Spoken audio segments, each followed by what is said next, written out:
Yesterday I read up to, if his eyes become clear, then he will experience the 10 directions as an open expanse. Some of you have that, beginning or in the middle of your Tao practice. And the darkness will be gone. This is the end of the form skandha. Yeah.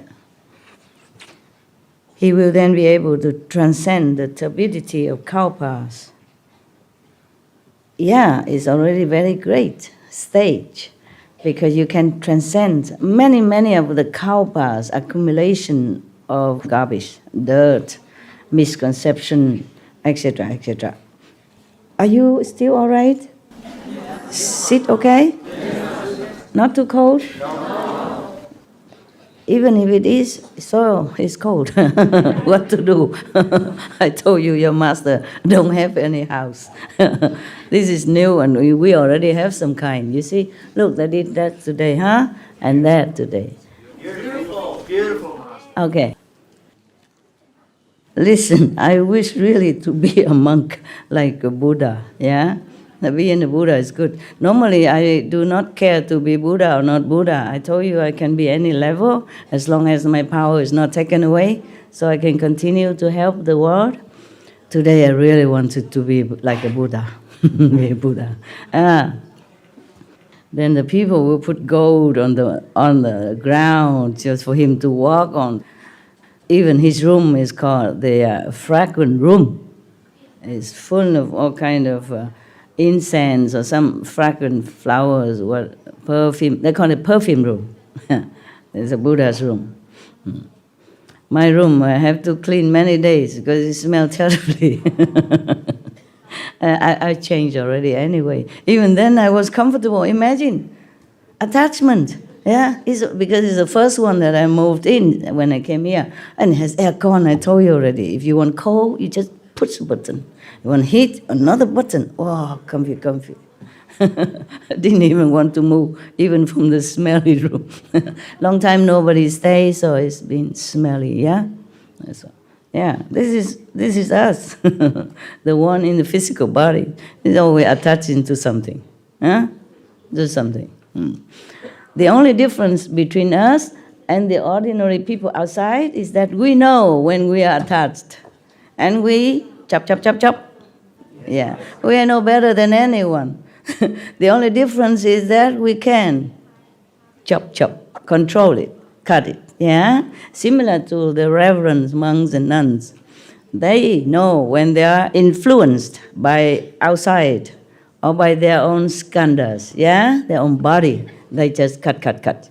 It's not easy, of course, sometimes, but you get used to it. If you're determined to be something, do something, then your goal is more important than whatever besides you, Yeah, that's what it is. I also like comfort. I don't tell you that I don't care about anything. It's not true. It's not true. I like cave and small hut because then I don't have to depend on other people to clean. And everything is at my fingertip. The reason I also like that small little smelly room because they put everything there already. So I don't have to go anywhere to look. And the bathroom is just next to the sofa. I don't have to even walk. I just roll out the sofa and go and take care of that business. Very comfortable when you're busy and you're getting old also. Yeah, even a little smelly room, you like it because it's the first one you get and then you're comfortable in it. Yeah, and when after you working hard or you meditate, you're just so happy just to have somewhere. Comfortable, warm or secure, Yeah, but I moved because it's not for me, okay? That place not for me. So I moved to the empty zillion stars, Gazillion stars hotel room. Yeah, richer, many stars. I don't know why I tell you this. Gosh.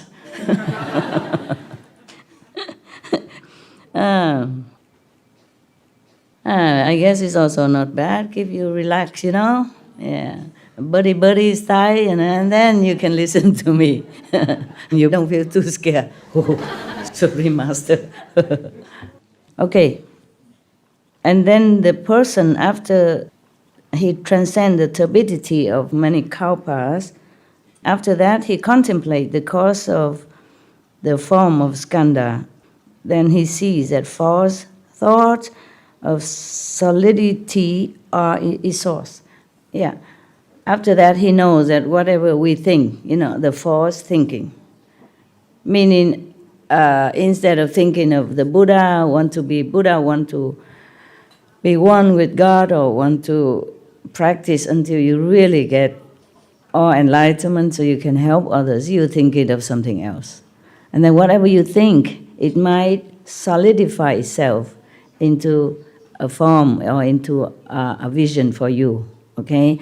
And even stronger, or repeatedly, like most of the humans thinking, or other beings thinking, then it's solidified into like a form of humans, mountains, rivers, trees, people, animals, etc. So after he passed this first stage, he will realize that everything comes from your false thinking.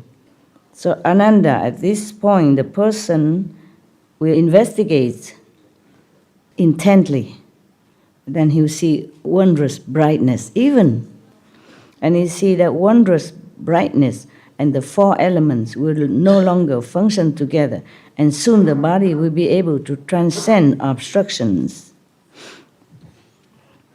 This state is called the pure brightness, merging into the environment. Yesterday we were up to here, okay? Yes.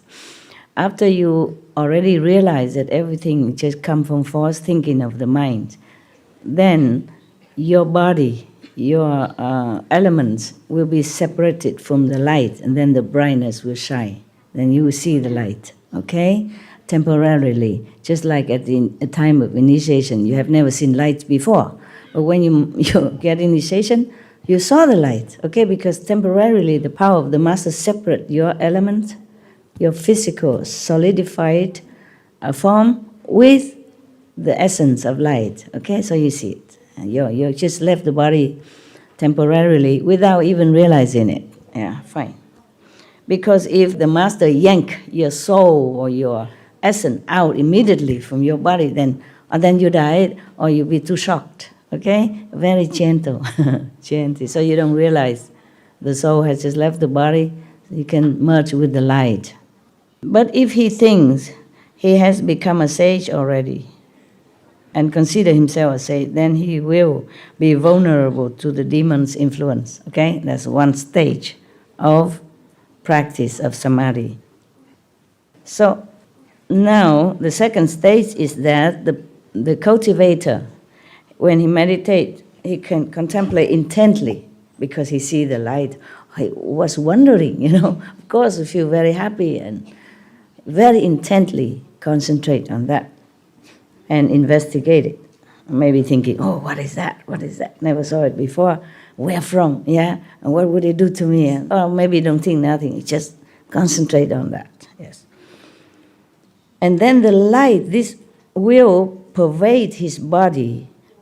Suddenly he will be able to extract intestinal worms from his own body. Scary. No, it's probably because you have reached certain power already. So for that you can cure yourself, okay? Even if you have worms or something in your body, you even can expel it. You might not do it intentionally. It's just that your stage of beings will not allow such thing to cling to your physical. Wow, is that wonderful?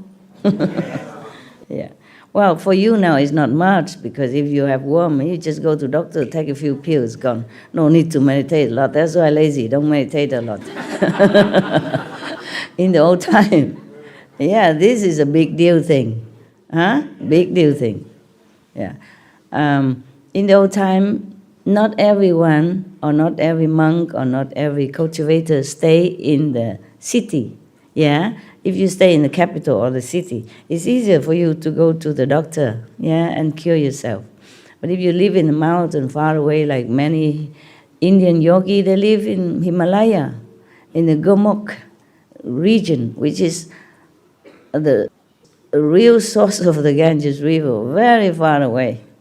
They hardly have contact with any person, except maybe sometimes some people bring supply, or he come down, get them supply, and come back up. Just walking. There's no path there even. You just have to figure yourself where to go. Because the snow cover everything, you don't know where is the street. Very difficult. Sometimes you fall down in the pit. Yeah. That's why when I came back from the source of the Ganges, people prostrate to me. I didn't even say anything. They talk to each other, the Indian people. They think I'm a saint because I survived and come back. And they prostrate to me. I was scared, I run away. Oh, what is that? Because I'm an old man, with long and white hair already, and prostrate to you. Wouldn't you be scared? Yeah. I just got up and run away. No, what is that? So now, even he has been able to do that, yet his body will remain intact and unharmed. Of course, it's all done through magical power. Yeah. This state, actually, some people who practice white magic, they could also do something similar to that. Maybe in a lower level, but can do.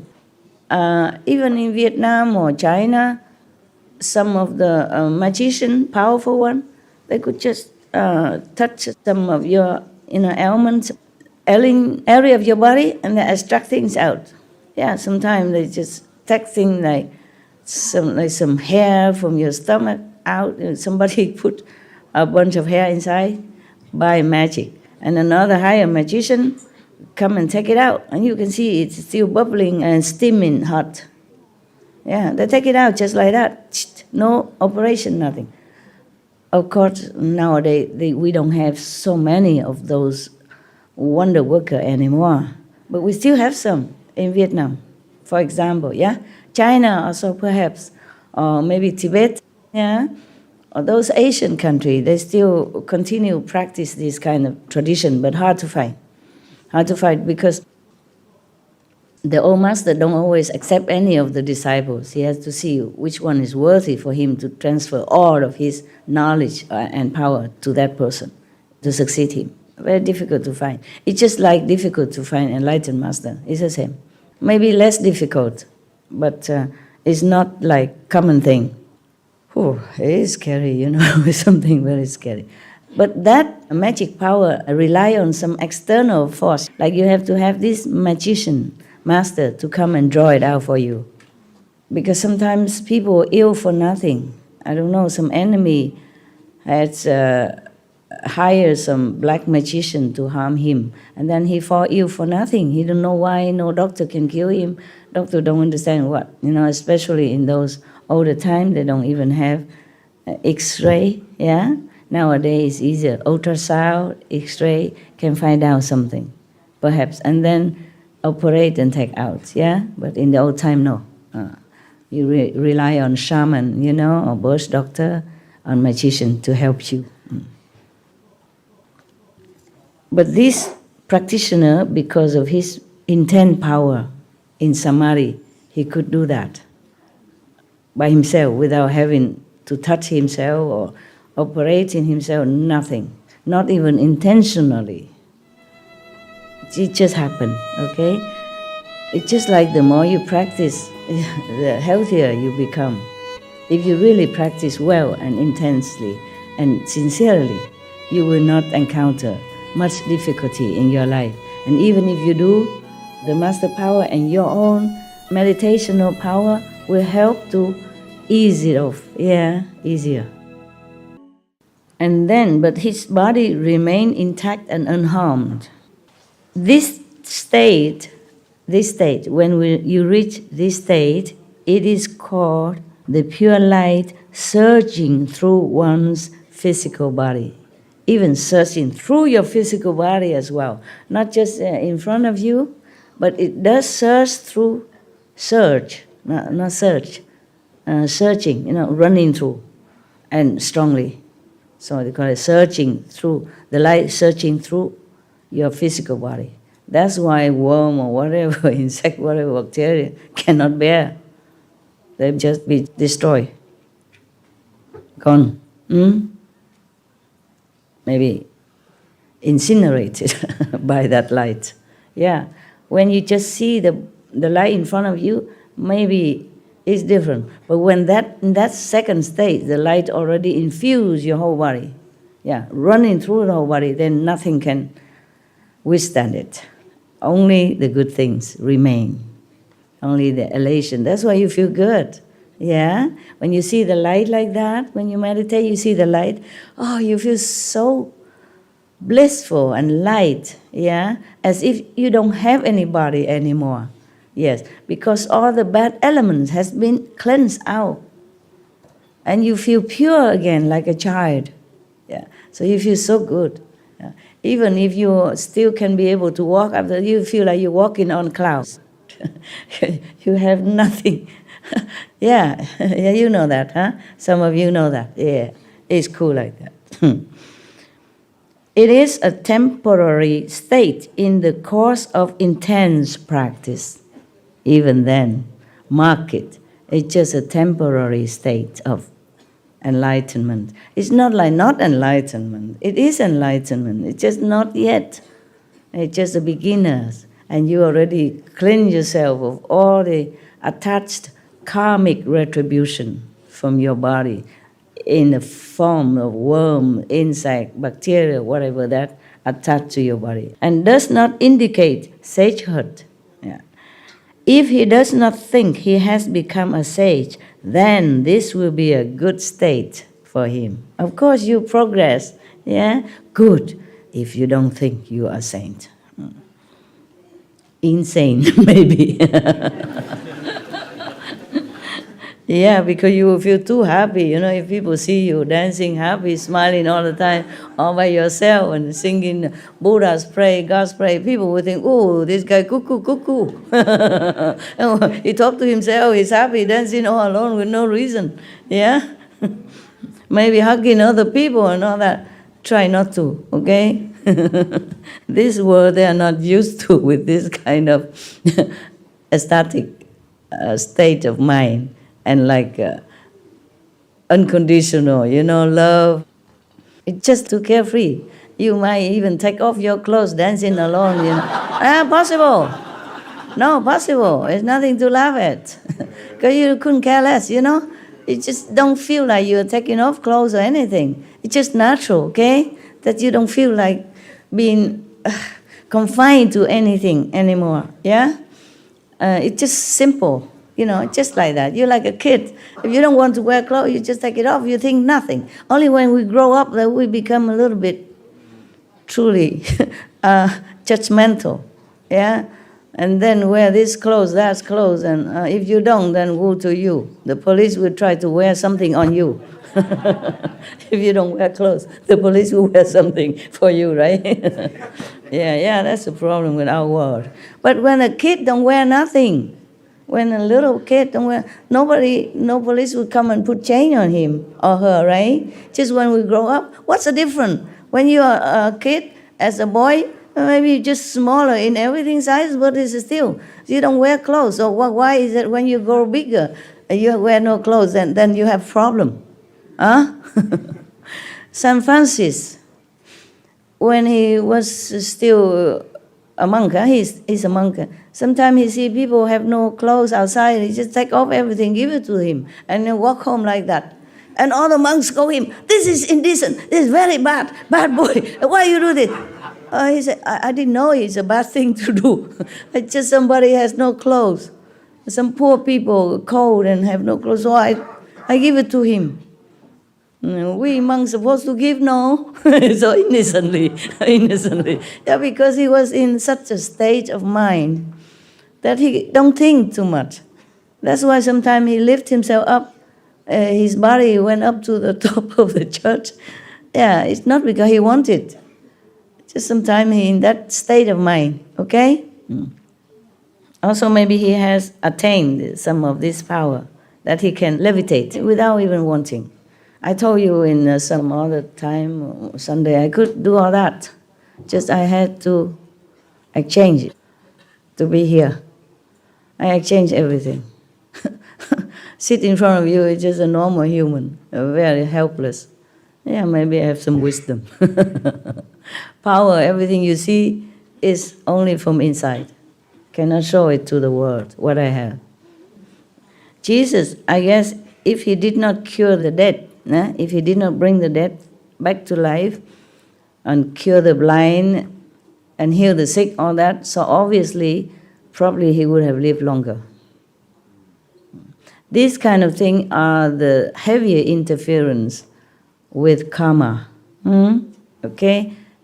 Physically, in the external world, you don't use this. Of course, the magician and all that, they do this, but they are different, okay? They will come back again, so nobody cares. The Maya don't run after them.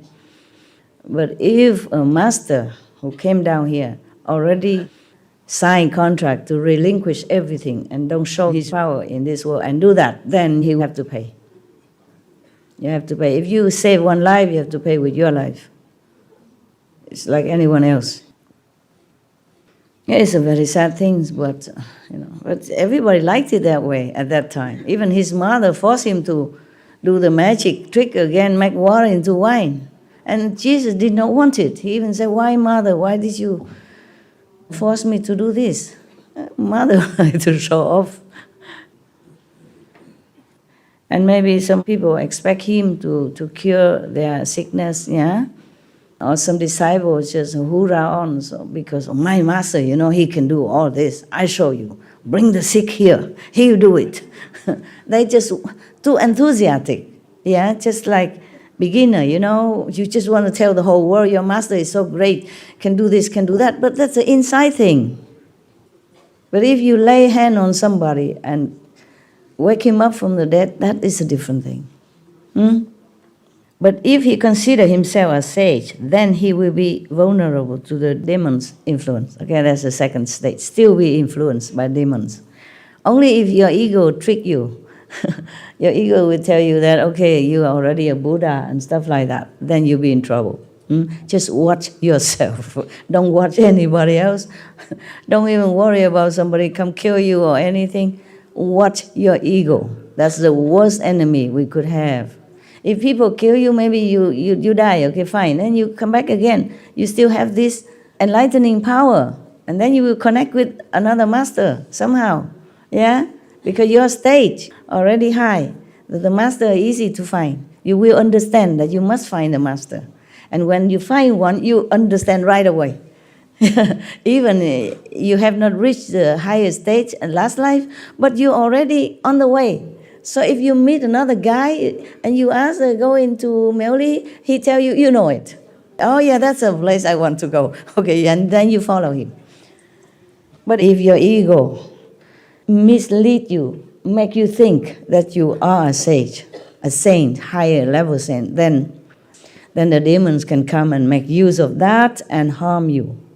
And spiritually lost is worse than losing 1,000 lives bodily. Very difficult to find that again. Very difficult to find a master already. If you lose your spiritual power, it's even worse. Then you cannot find another master. Because you will be so blurred now. You will not understand that you have to find a master or anything anymore. You just completely mix into the 6 paths of existence. You never think of anything about spiritual or finding a master even. Yeah. You completely forget your purpose to be born as human. Yeah. It's the same in hell. I told you I don't want you to go to hell. You will not remember. You don't know your master's name. You don't know anyone that you can call upon to help. At that time, because you're doomed already. Okay? Finished. Now, this is a third stage. Okay? The Buddha described further. Further, as the person uses his mind to intently investigate inside and outside his physical and spiritual souls, intellect, will, essence, and spirit will be able to interact with one another without affecting his body. Wow, this is another wondrous state. They will take turns as hosts and guests. then he may suddenly hear the Dhamma being spoken in space. Some of Buddha's disciples at that time heard those things. Maybe some of you also hear it, While you meditate, you just hear some preaching of the truth somewhere, It's not like from the microphone, from your record player, or video, nothing. You sit in an empty forest and then you hear the Dharma preaching. Maybe from Buddha, maybe from Master, maybe from other Master, maybe from Jesus, etc., etc. Huh? This is a wonderful state also. Or perhaps he will hear esoteric truths being pronounced simultaneously throughout the 10 directions. This state is called the essence and souls alternately separating and uniting, and the planting of good seeds. That is the third state. It's a long state. It is a temporary state and does not indicate sagehood. Sagehood not necessarily mean Buddhahood, okay? Maybe Bodhisattva, a stage lower, but still a saintly, a sage, yeah? Okay. So if he does not think he has become a sage, then this will be a good state. Yeah, one step up the ladder. But if he considers himself a sage, then he will be vulnerable to the demon's influence, as usual above. Okay, next state. I'm trying to keep my calendar intact, okay? I read only today, I behave. Further, when the person's mind becomes, really, you want me just to read out? Just to read? Huh? No? Comment? Your calendar is my favorite part. Calendar, okay. Thank you, my love. Okay. Just blah on, huh? Actually, I'm telling you, just entertaining you. I don't know how much you understand and how much you believe and how much you will practice. I saw evidence everywhere. Yeah? Many small things I teach, you guys don't keep. I don't mean the precepts. Something about the environment, for example, yeah? So if you listen and understand, then I'm very happy for you. If you don't, well, business as usual, okay? I don't expect much from you in this time of Dharma ending age. And the Buddha is far away already, okay? This is a small thing. For example, I say you don't use toilet paper, okay? You use water and soap, light detergent, organic and non-toxin detergent to wash yourself. I don't see that in some of the disciples' house. And they built me a little room somewhere in where I used to be before. My first place is in the mountain. We didn't have a lot of money, just buy a piece of land and then put up tent to stay. And that was a long time ago. And then they built a little place there for me, but the bathroom, the toilet, don't have this extra spray. With that spray, you can clean the residue inside under the toilet seat. It's make your house cleaner. Don't have. Lucky I knew. I know my disciples. I have my own. You can bring a bottle or something like that. But it's not the same. It's not as convenient and as good cleaning like a spray attached to your toilet. You understand? A small spray, long like this, and a small head. Not like a shower head, but smaller, very little. You spray around it. Also clean yourself. Perfect. Good for environment. Save a lot of trees. Because sometimes they don't just use a dead tree. They don't have enough time to wait for the tree to die to use it. They just use any trees.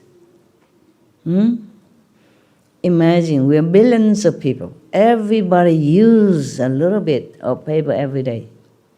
Imagine how many trees have died, flushed down the toilet. How much work has gone to that job. How much pollution for the planet. Because these paper, they use bleach to make it white, so it look it more clean, yeah? But the bleach, you go where, right? Go into your river, yeah, and the sea. And slowly, river are too polluted to use, the sea are dead, Dead Sea, etc., etc. Not just about money, not just about listening to master teaching.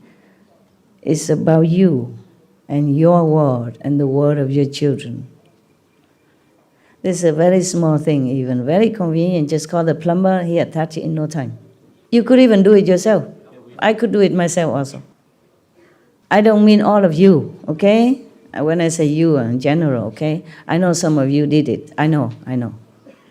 I asked one of the doctor in Taiwan, he said, we listen to what you said, Master. We don't use toilet paper anymore.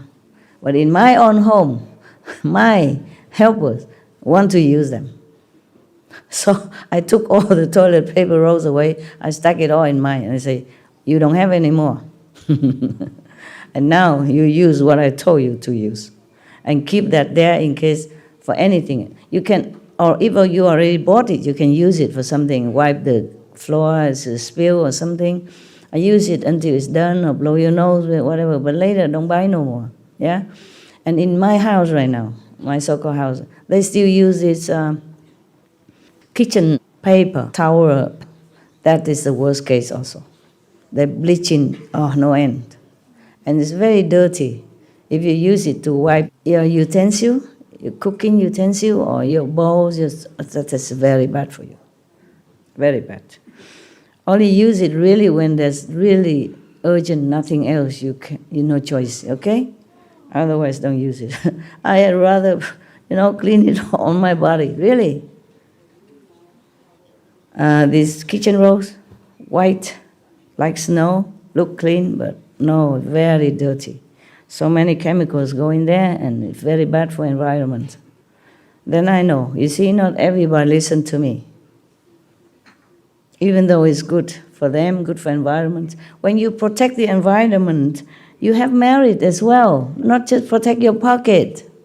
You protect the trees, you protect the earth. They're all grateful to you, they bless you. And you don't have the karma of killing tree, killing the environment, killing many bacteria that go in the process of making this bleaching white paper. I teach you what I do from my own experience, and I know what's good for you. I don't just tell you to do it and I do differently. It's not true. It's not like that. I do exactly what I tell you. But then if you don't listen, then what can I do? I'm too busy. I can't just go in around chasing who did this, who put this paper, change it quickly. It's too much sometimes, yeah? And I don't use that even. I don't use that. If I don't have any towel, I use my clean clothes to wipe whatever I need to. Yeah. And I use my dirty clothes to wipe my bathroom floor after the shower or something. It's wet. I don't use that kind of paper. I don't use clean towel, so I don't have to wash double. Because my bathroom clean anyway, just water, or maybe a little soapy. So the clothes that I change, I use it to wipe. I do everything with the consideration for the next generation as well, okay? Not just I'm comfortable and I don't see anything else. It's not like that. Also with the love for the environment. Now, and the next one, the fourth level. Further, when the person's mind becomes clear, unveiled, bright and penetrating, an internal light will shine forth and turn everything in the 10 directions into the color of Jambu River gold. All the various species of beings will be transformed into Tathagatas, mean Buddha. When he is in the fourth stage, he will see everything as a Buddha, and all the things will turn into beautiful, like shimmering gold, silver, maybe diamond, crystal, lapis lazuli, whatever. It's all precious, beautiful, and all the living beings inherently already have Buddha nature. Just in his vision, all turn into Buddha. They're wonderful? Some of you saw that, I know, okay? Some of you saw that. I mean, you, your brother and sister, the whole world, yeah? Some of you see, from the first stage I mentioned to the fourth stage, I know you have seen some of you seen it. She's laughing, smiling, so happy. Where are you now, the fourth or the second? Yeah, it's good. So, suddenly he will see Varochana Buddha seated upon a platform of celestial light, surrounded by 1,000 Buddhas who simultaneously appear upon lotus blossoms in 100 million lands. Wow, how far can you see? Yeah, 100 million lands, you can see all that when your wisdom eye open and you enter the fourth state of samadhi. Yeah. This state is called the mind and soul being instilled with spiritual awareness. Wonderful, hey? Any of you saw that? Sometimes? Sometimes you tell me, right? Remember in some spiritual gathering, you have seen some of that? Wonderful. Shortly? Not too long. Uh-huh. Not for too long. Of course. Very, Split in second. it's high, Yeah. it seems a lot. Okay, understand. Yes. That's already very lucky. Yeah. Because our mind cannot hold the inside concentration that long, that's why. We're too distracted all our lives. Everything cling onto us and don't make us clear and pure. And if I wanted to go back, it's hard. Cannot. I cannot do it. But I Difficult. wait. Difficult. Sometimes I wait. And it happens. Good. Yeah. Congratulations. But if you think you are safe, then the Buddha will say you'll be demon, you'll be under influence. Good, better not. Yes. But at that stage, anyone who has even just a glimpse of this state, we feel so good. Feel like he's already knowing everything. Yeah, that's why the ego might be able to trick you. All right. When he has investigated to the point of clarity, the light of his mind will shine upon all worlds. All worlds. Not just one word, two words, a million words, but all worlds. Oh, imagine that. Imagine how you feel. This is a temporary state and does not indicate sagehood. Wow, you see all worlds already illuminated within your mind and still nothing. You're still nothing yet. Yeah. If he does not think he has become a sage, then this will be a good state.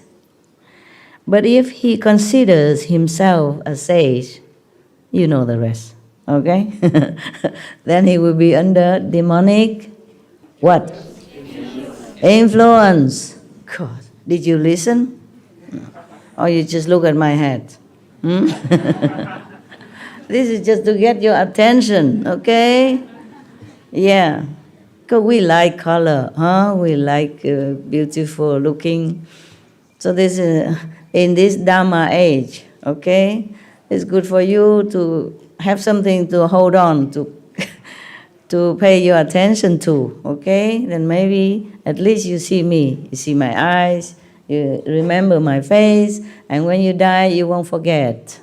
Okay? Even if you meditate so well every day, it's still okay if you don't forget your master face. Right. The next one. Further, as the person uses his mind to investigate this clear discernment until the pure light no longer disperses. That is when he's very stationary in his gaze inside, focus inside, when his attention never go anywhere else. Then the light stay, not flashing, not disappearing, but stay. No longer disperses, just stay. Wow.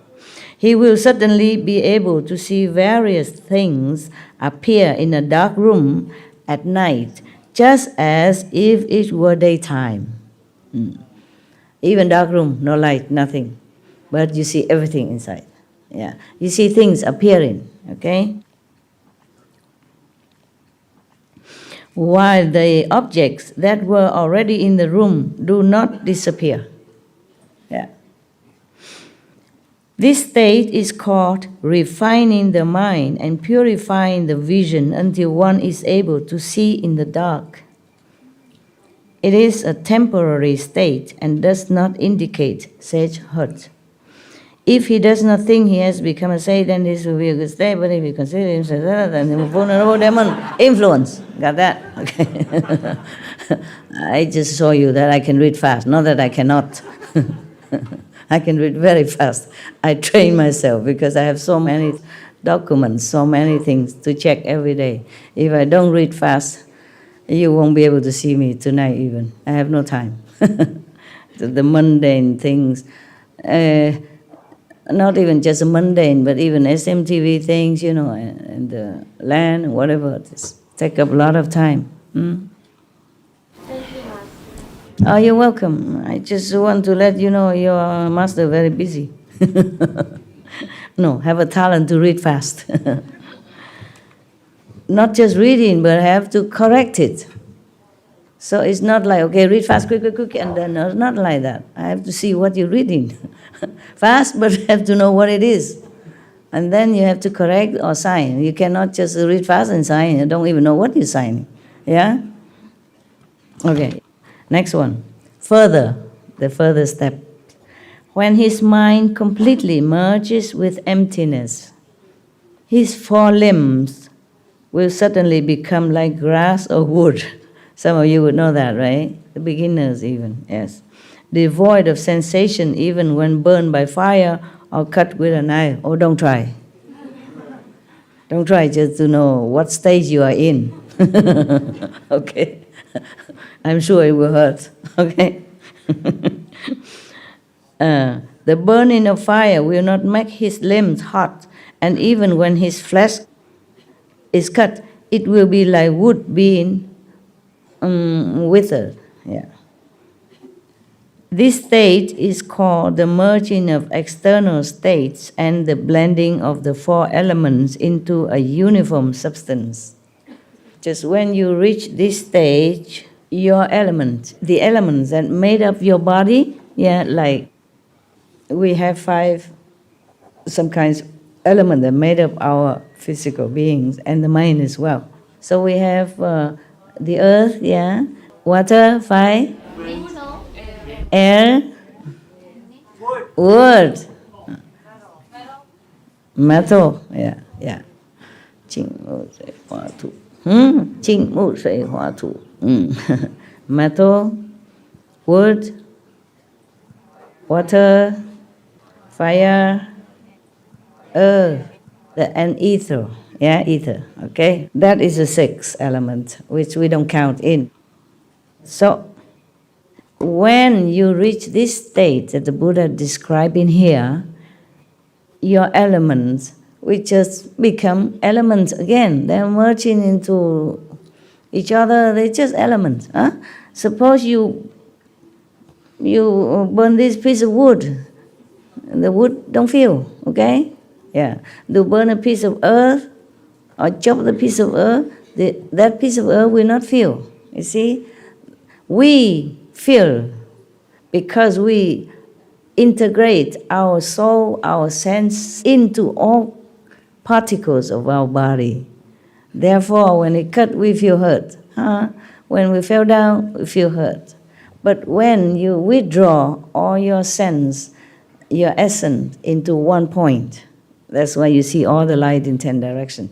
Because originally you are light. So if the light can pervade anywhere, that's normal. Nothing truly miracle about it. It's just we have been blind, deaf and dumb, so we forgot our state of being.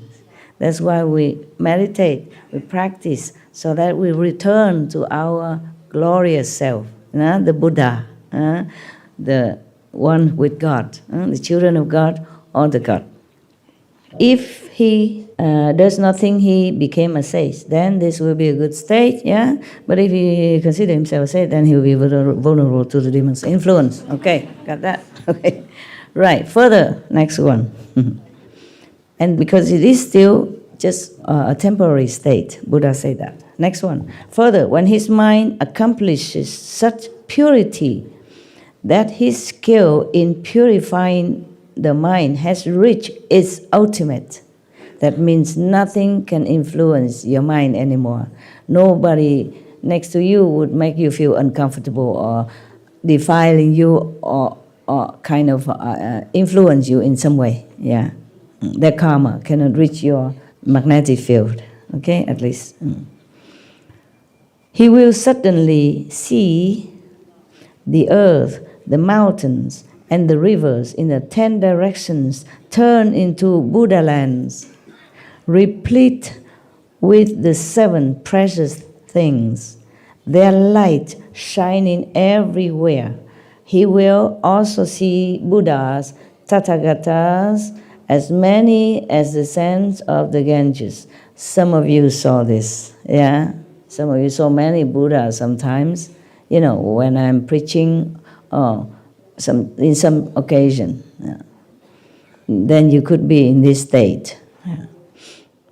Filling all space, in all the Buddhas. You see so many Buddhas that fill all the space around you, or as far as you can perceive. Within, yeah.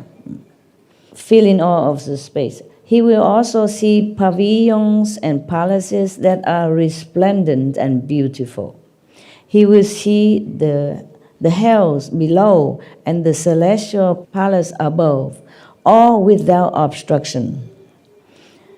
This state is called the gradual transformation of concentrated thoughts of fondness and loathing.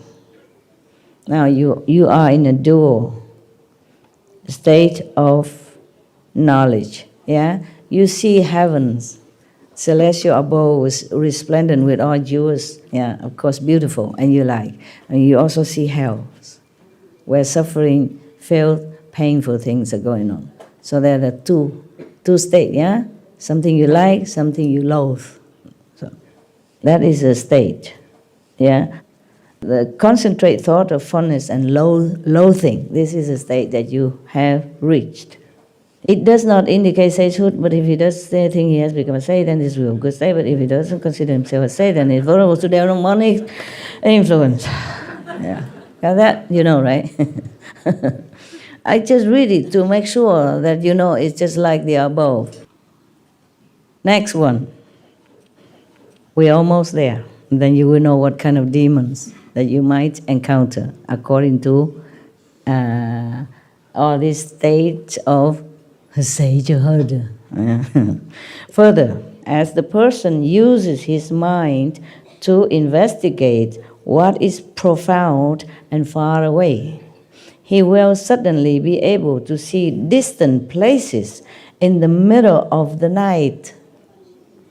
He will see city markets and community wells, streets and alleys, and relatives and friends, and he may hear their conversations. This state is called having been suppressed to the utmost. The mind flies out and sees much that had been blocked from view.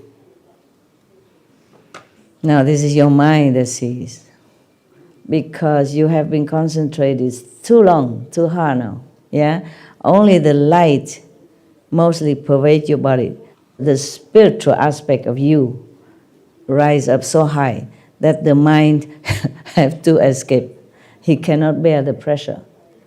Mostly it is the mind who oppresses us and block our visions of clarity from the 10 directions. But in this stage, your mind is the one who has to run away. It is wonderful. I like that. Because the mind is the one that makes trouble, no end to every of us. The mind keeps telling us to do this, to do that. When you sit in meditation, it's, oh, you forgot to drink your coffee. Go drink now. How about a piece of chocolate after that and before that? And then now you have to go to brush your teeth. Oh, by the way, something leaking. Oh, fix it. Why are you laughing? It's like that, yeah? Okay. And then one thing led to another. You forgot that you intended to sit in meditation until the end. That is the mind. So this guy run away is a good thing. Very good. Finally, the mind flies out, cannot bear no more. That's why this state is called having been suppressed to the utmost. The mind has been suppressed for a change. Normally, the mind is the one who suppresses us and make us trouble. At this stage, almost final stage, the mind has been oppressed to ultimatum. Then he has to escape. He has to run out. Wow. Finally, for a change. And normally, he blocked our view, so we don't see much. And that's why you don't see much. You see just a fleeting moment. But that is, you enter some eternity already. Understand me? Something good already. We cannot stationary in our view.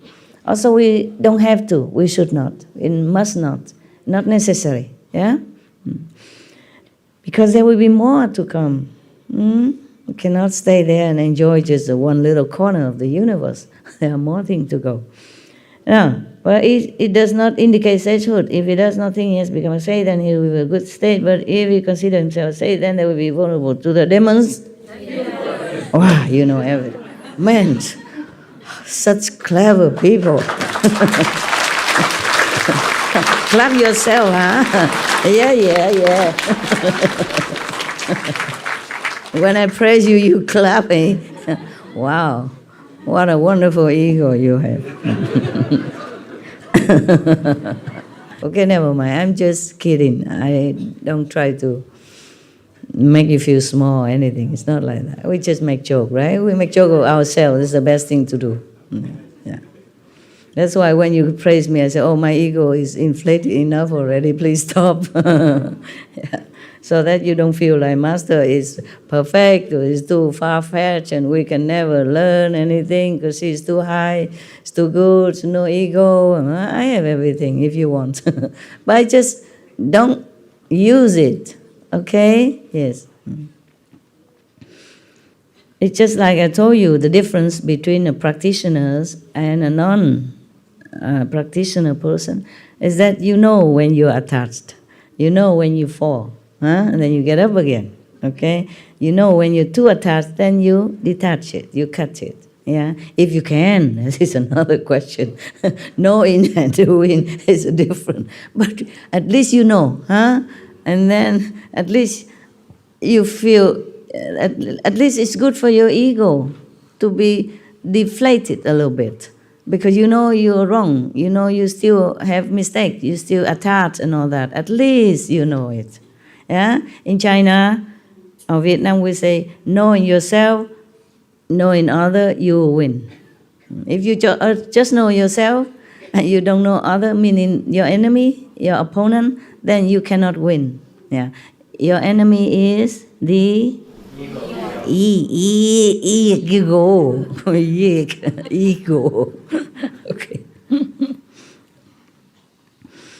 Yeah, I wonder why the Pushu name for a human is Iggy. Funny. Sao là Iggy. And the old SMTV staff, they even make a band out of it, Iggy band, remember? But they were cool, huh? They were very good, so lovely. And they sing that Guantanamera hybrid. They changed the lyric. So cool, cute. Now, okay, that's not it yet. The mind flies away. Okay, that means the ego can, kind of attach to the mind, gone with it. Then it's good for us. But there's still some more to work on. Any question? Yeah. Earlier, when you told me that on a level that my doubt was good, and I wanted to tell you that that's why my doubt is comforted, because I don't feel dogma. I was a seeker for my whole life. I went through many different religions and through many different churches, and the thing that always pushed me away the most was not feeling like I could ask questions, not feeling like I could think for myself and wonder, and and when you said that to me, and also it's not the first time you've said similar things in your books and your other lectures, and those are the things that drew me to you the most and made me feel the most comfortable. When the doubting mind speaks, it's that kind of answer that makes me feel like I really belong here as part of your family, and I just wanted to again express my appreciation for that. Okay. So thank you. Good for you. Good for you. Yes. Your doubt is truly sincere, not like to provoke me or to put me down or degrade in me or anything. That's why I feel good about your doubt. Yeah. If somebody else have different doubts, like trying to make himself look smart in front of me, and like put me down in front of other people and all that, which is no good for him, karma, bad, then I would scold him instead of welcoming like you. Doubts and doubts are different, okay? You are doubting whether or not I teach you the right thing or not, whether or not you follow the right person, because you sincerely want to really find a master, find a way to be liberated. That is different. The spiritual doubt is always welcome. It's very healthy. Not personal attack. That is different. Okay? Why are you crying again? You inspire me and make me feel so right. Yeah? It's a good crying. Yeah, it's good. All right, good. Thank you. you. Can cry because you're touched, yeah? Yeah, You touched. feel, That's the word. Thank you. You feel like you're correct. Yeah, it's good. That is a different doubt. And it's a different from slander or trying to look cool in front of others and like putting your master down, personal attack. That's different. But this is spiritual doubt. This is your birthright. And you must doubt. You must doubt until you really completely prove it. That what you are doing, what the path you're following is correct for you, because you have only this chance. If you follow the wrong master, you must know it. Then you have to quit. You still have a chance to go find another master. You must doubt. Your time is precious. Your life is yours. You can't afford to just kowtow to anybody and okay, do whatever he said. And it's your life. It's very important. It's your precious life, your valuable time. You must doubt until you resolve it. Okay? If no doubt, then you can never understand you follow the true or not true. Yeah? You must have doubt. You must have enough intelligence and wisdom to discern this. Otherwise, you can never put your whole heart into what you're following, the teaching. So it's just different from degrading or slandering, the ego stuff. Yeah, it's different.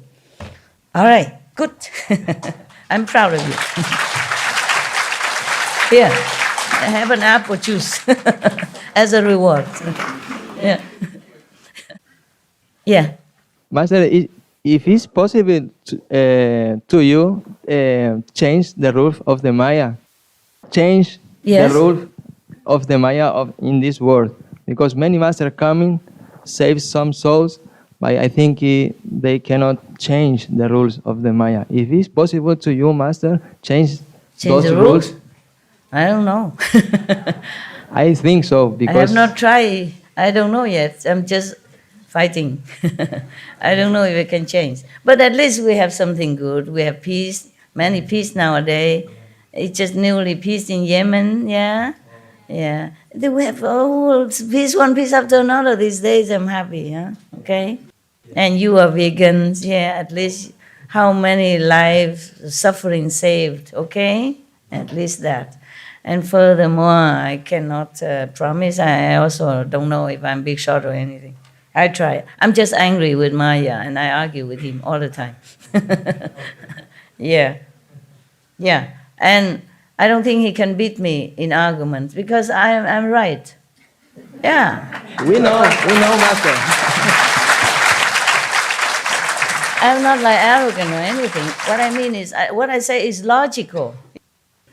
How can anybody put somebody in hell to suffer relentlessly just because he mistaken that he's a Buddha? He didn't do anything on purpose, yeah? It's just a Maya influenced him. And he has never had such a blissful state before in his life. or any other life, yeah? Somehow he's lucky enough to reach there. So if he mistakenly thinking he's a Buddha or he has reached God, is it no sin, is there? No. Unless he misleads somebody else doing something bad, like advocating for lust or steal or greed, then it's no good, of course. But the other state before that, they do nothing wrong, for example, then still go to hell. That is nonsense. That is a blind revenge. It's nothing good. So I don't know if I can change complete the rules, yeah?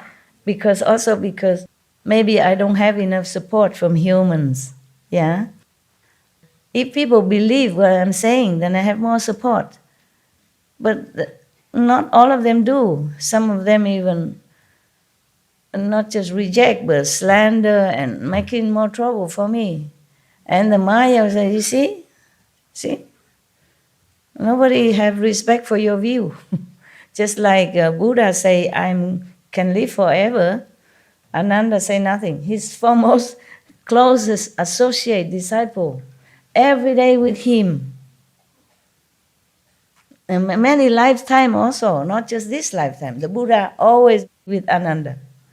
Even when he was animals, or just a normal merchant or something, Ananda always nearby, do something with him. Yeah. Even one time, Ananda was a king, and the Buddha was an elephant, and then that elephant also will come to Ananda, for example. They're always together. Even then, he had not awakened enough to say, Buddha, then please stay. Yeah. And then the Maya comes, see, nobody wants you. Even your foremost disciple, he did not express his desire to want you be here. Maybe because he doesn't want to continue to be your attendant and serving you forever. Maya, talk anything. Maya can lie even. Oh, I scold him endlessly. You have no idea. I scold him a lot. I say, you liar. Yeah, he tried to make trouble. Tell me lies. A lot of lies. And sometimes using the name of some heavenly being to tell me stuff. But I know. I scold him a lot all the time. I say, this is really petty. This is below even Maya's dignity. Don't do this again. In my eyes, you are just worse than dust because you tell lies. Yeah, there's no end to this Maya stuff.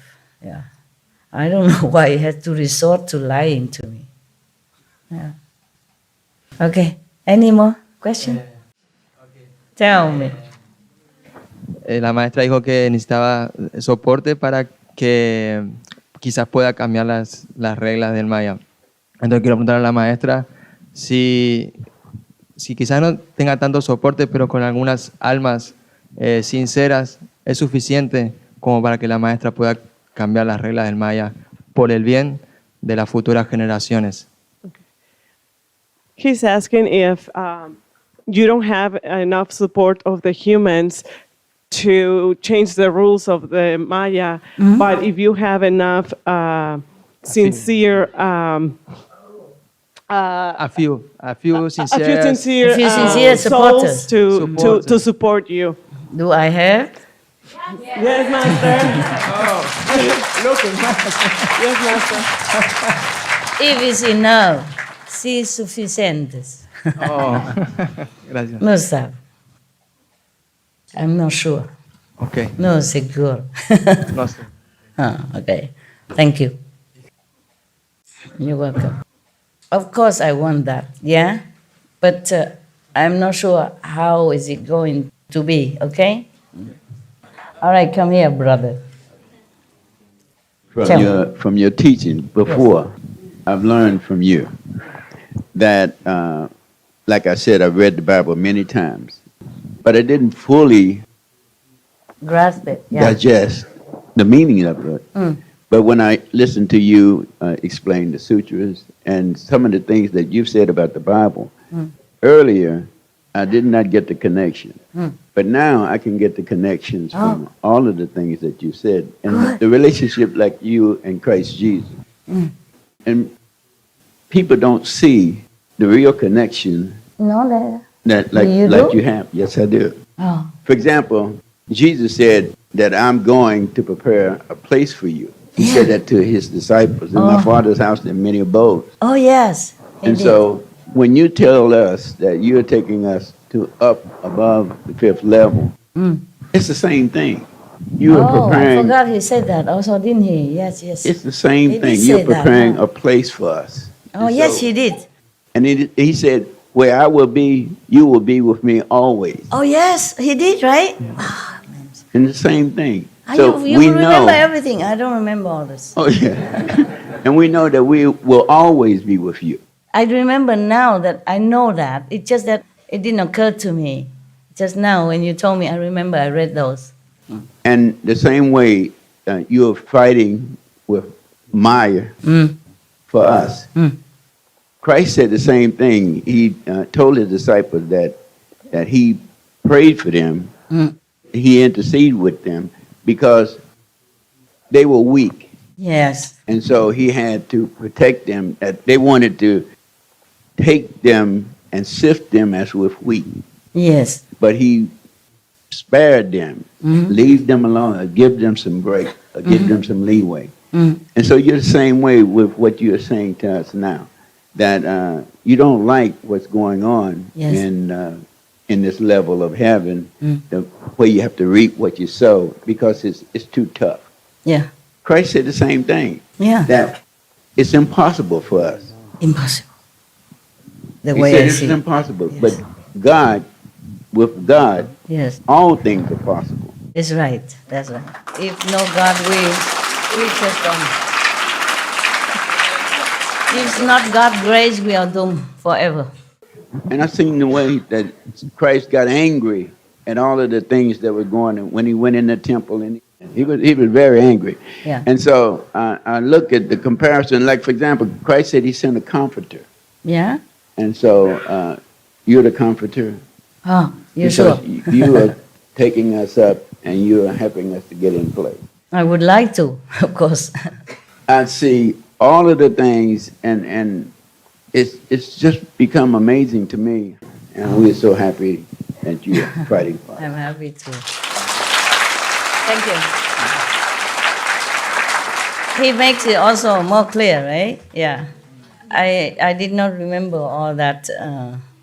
Yeah. Yeah, now that you tell me, I was also very hot-tempered when I was younger.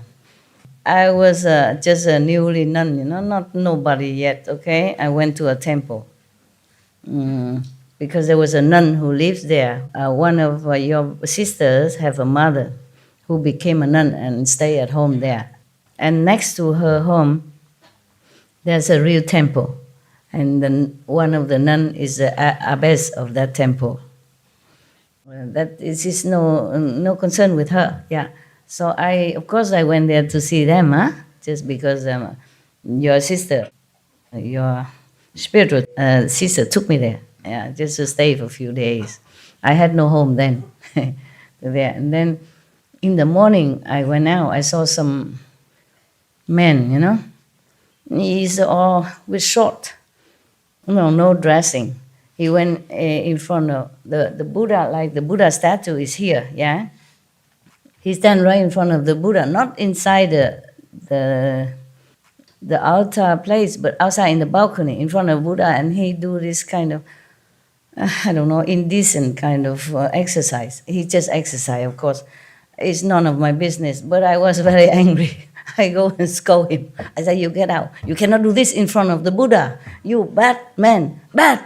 You have to respect the Buddha. You can do this and that, like those grinding and whining, this kind of. And then in a short, I say, you come to the Buddha temple, you must wear clothes. You cannot do this. I scold him so loud. And he say, is it your temple? I say, I don't care whose temple. It's the Buddha's temple. And I used a stick. I had a stick to walk at that time. I say, you go before I beat you up.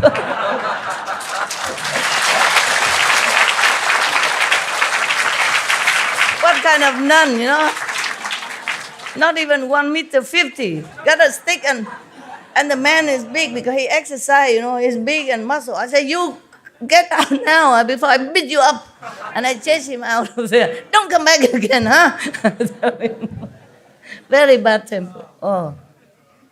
But I feel this is very disrespectful of him. There's so many places you can exercise, nah? You don't go in front of the Buddha altar, nah? And then this and that, with just a little short on you or nothing else.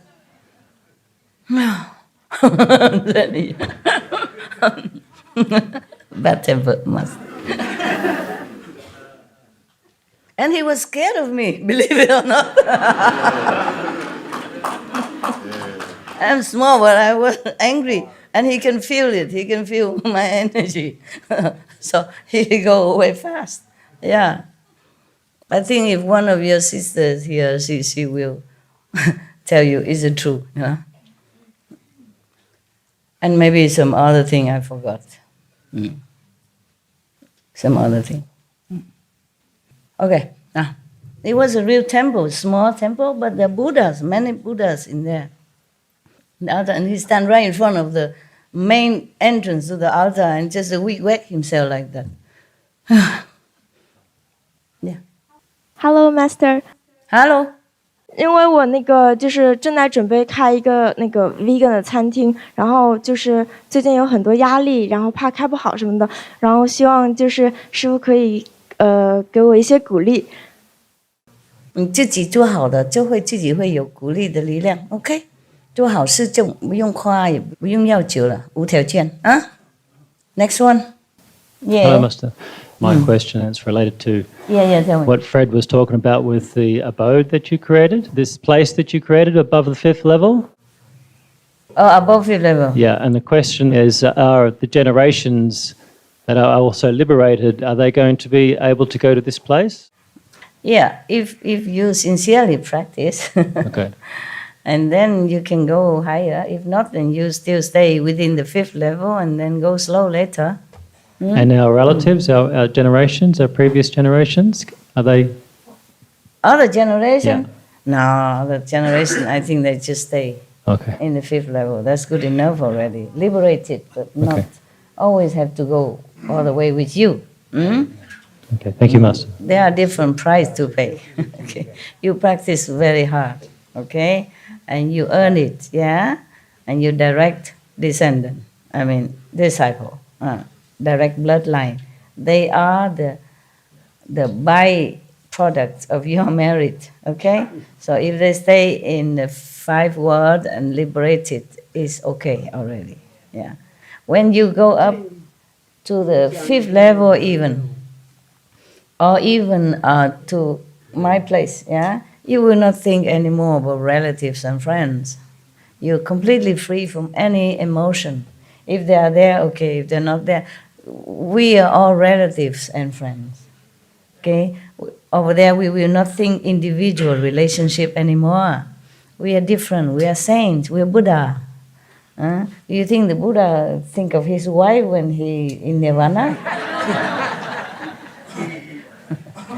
No, okay? You feel different. You behave different. It's just natural that you are free from any attachment of anything. Yeah? If your wife or your parents practice with you, then of course they can also come up there. But if not, they will stay above the 3 world. Okay? Meaning liberated. Yeah. Forever. Yeah. But maybe they don't go there immediately to the 4th or the 5th. They have to wait somewhere. But they will go there eventually. But they're not necessarily coming with you, because maybe they don't have faith in me. I cannot force them. Thank you, Master. Because of your merit and because of Master grace, of course, they will be helped, yeah? But I cannot force them to say, oh, you got to believe in me so I can take you to my land, Yeah? Uninvited, yes, has to be willing. And like to come to the host house.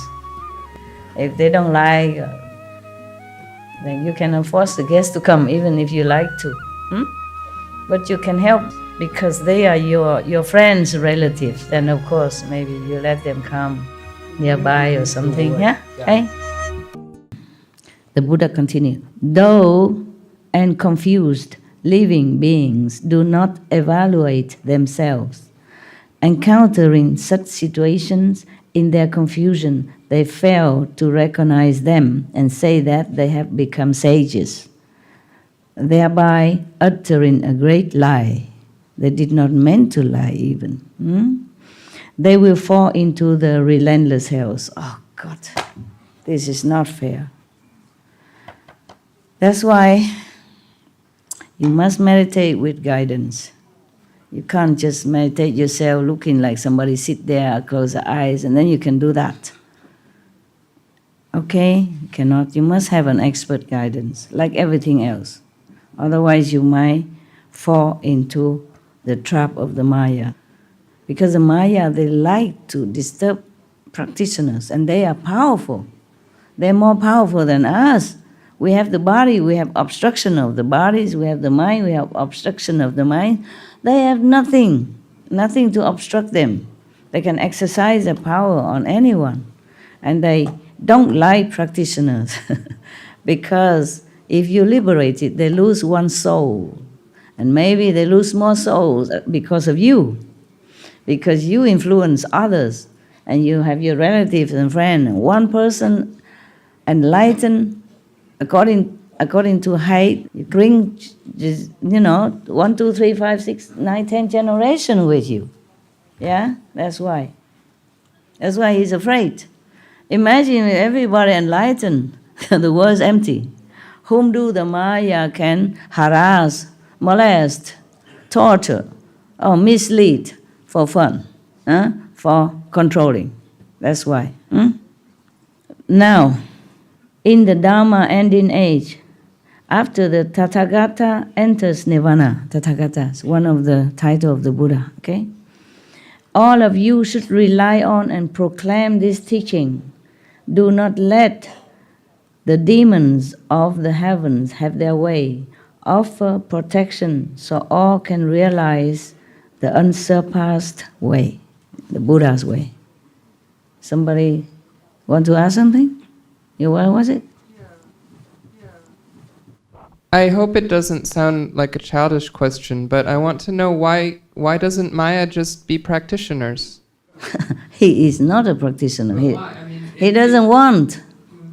Yeah, you ask many thousands, millions of people outside, why doesn't he want to be a practitioner? Yeah. Even I go everywhere and preach for thousands of people. Yeah, not all of them want to become practitioners even, let alone Maya. He has his power. He can create things. He can create beings. He likes to rule. Maya is as powerful as Buddha, if you want to know. It's just he lacks love. He lacks compassion. Buddha has compassion and love and power. He has only power. So he doesn't understand suffering of humans or you and I or the animals. He just look at it, his creation tearing each other apart, he don't care. He has no love in his heart.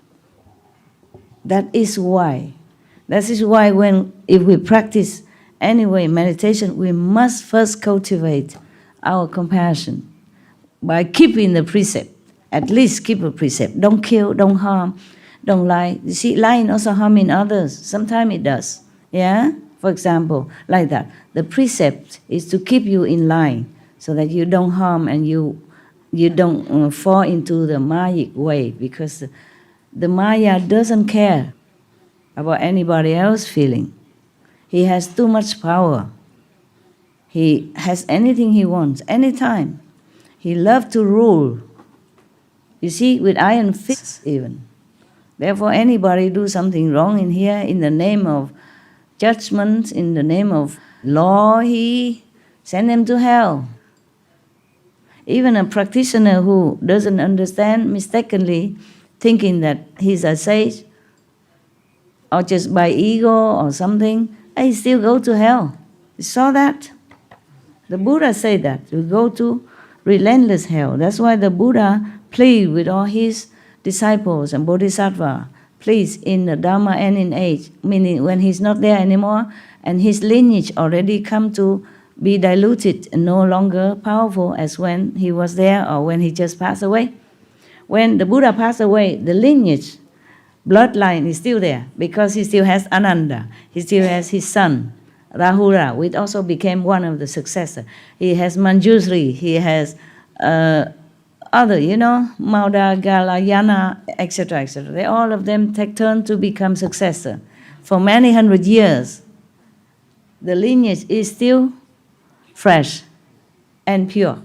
But after these foremost disciples die also, then no more. That is a Dhamma ending age for the Buddha life or Buddha teaching. That's what he called Dhamma ending age. Then the Buddha worried that the practitioners might fall into the trap of the demon. That's why he keep talking so long, so detailed, so patiently, that please take care of them, so that all his disciples are still alive, understand and try their best to take care of the later generations of practitioners. Yeah, you're right. I wish he became practitioner. He don't care. He doesn't care because he had not the intention to help any other beings when he practiced. That is why. He practiced just to gain power, to create and to rule over his creation. That is the intention. You see, depends on what intention you have, you will get it.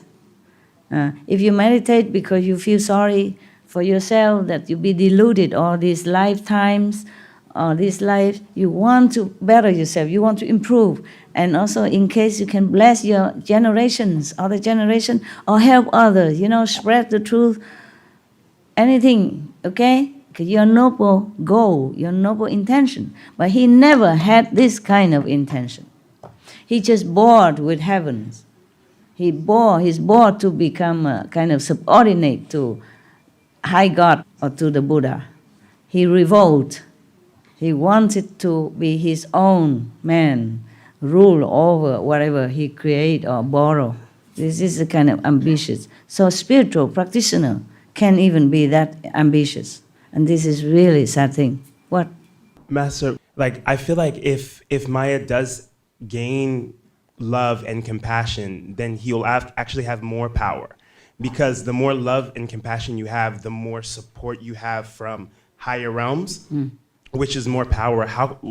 I feel like it's not smart for him not to practice. It doesn't make sense because if he... Yeah. He's not smart enough. Yeah. He doesn't think that way.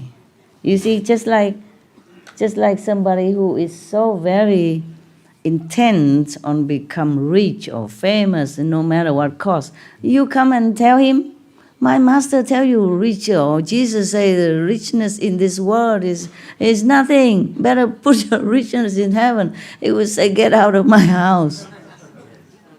You see what I mean? Yeah. He's just one of the beings, that has not developed this side of love. He developed only one side, one-sided power. Hi, Master.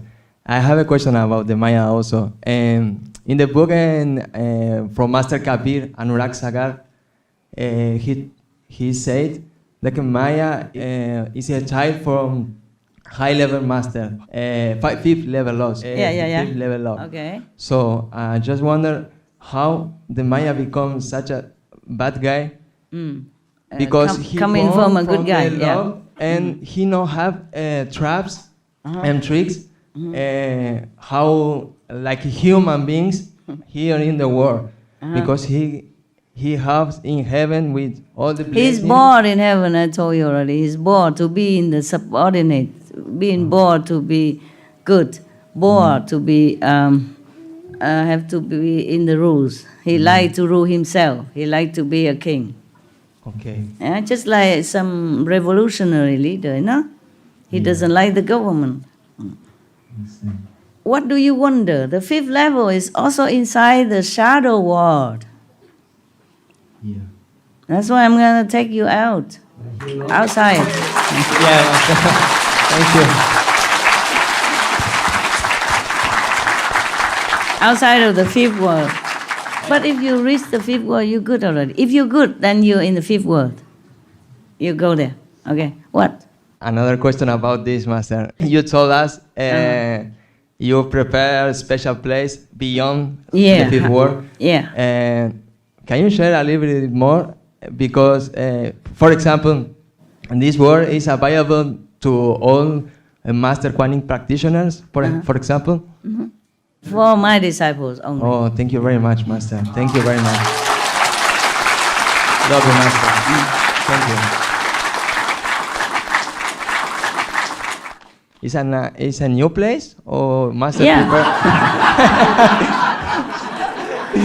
As a place created for you. Oh, wonderful. Thank you, Master. It's normal thing, you know. I mean, like Amitabha Buddha, he also created a place for who you believe him at that time. And afterward, if people believe in him, he also accept him to go up there. Whoever believe in that master will go there. That's why you have to be careful which master you follow. Because wherever he will go, you go, okay? We are very lucky, Master. Very lucky people. All right. Thank you. Yeah. You might have done something good to deserve it, or you might be too bad that no saints want you. Pick your choice. Think, look inside you, see, who am I? Is that the good one or the bad one? I don't care, okay? If you're my disciple, you can go up. Thank you, Master.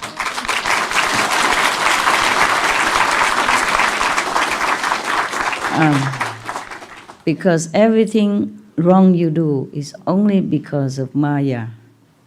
And the Maya is the one also created the mind. And the mind, the Maya, everything is from the illusionary shadow world. So if you done something wrong, it's not your fault. I don't see it that way. It's just because I'm your teacher, I have to point out, don't do this, don't do that, okay? That's a bad one, that create bad karma, this create good merit, okay? But I don't judge you that way, okay? Just in this world, we should abide by the rule, so we don't suffer, huh? We don't suffer while we living in here, so that you can have peace of mind, good health, security to practice. If you don't have good health, you don't have a good house, you're doing some bad thing, then you'll be disturbed every day. How can you sit comfortably for a little time that you have already due to all worldly demands and family? You know, due to this world, it's already taking up a lot of your time and strength and energy. And if you make more trouble for yourself, how can you practice? Otherwise, I don't see any of you as a sinners or bad people. Not even the people outside, not even the worst criminals. They're just doing what they have to do. They're just doing according to their karma road that they have fallen into by traps, by tricks, by demons, influence, you know, all kind of things that is just eating up people and animals, all beings on this planet. And you do one thing wrong, you do another, one thing lead to another, and you just can't get up. You understand? I sympathize for everyone, even the worst criminals in this world. People judge them, I don't. I just feel sorry for them, very, very sorry. And it pains me that not everyone listens to me so that I can help them. They don't have to listen to me. If they just believe in me, then I can also liberate them at the end of their life. Then they don't have to come back again.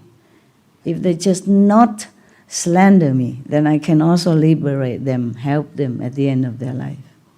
And in this lifetime already, anyway, in different circumstances, although they don't see, they don't know. Some do know, yeah, some do know, even they're not your Kuan Yin practitioners, brothers and sisters, they do know, some see, okay, yes, and some don't. But imagine, you're very helpless in this world, everyone. So helpless, and then being influenced by the demons and by your society, by the situation you have to live in, yeah, by jobs, by survival necessity. Everybody is such a victim in this world. If you were born in heaven, how would you fall like this? Huh? I mean, higher heaven, yeah? You don't have to fall. Okay. We are also accusing Maya, but actually he's doing his job. Okay? He's doing his job. He has to be like that. He has to have no love, no compassion, nothing. So that you can develop your love, your compassion. Because of the situation that he created. And it makes you feel loving and kind to the victims. And then beware yourself what you're doing or not doing. Okay? Yeah. When something happened to me, and I know it's wrong, it's bad, it's going to hurt me, or I'll lose money, or whatever, but I feel helpless. I cannot help. I cannot do anything. It looks like I have to wait. You feel helpless. Yeah, I feel helpless. Sometimes, yes. Yeah. Not all the time. Yeah. Is that normal? Not normal. Not normal. No, because you have been taught right and wrong, and you have the master power inside to help you, so you can get up all the time, anytime. Okay? No excuses. People outside, they have no one to rely on. They are excused. You are not. Okay? And even if I excuse you, the Maya will make you suffer. Okay? Don't worry about Maya, don't worry about me. I accept all of you already, no matter what. You are my children. Okay? And yeah, I take care of you.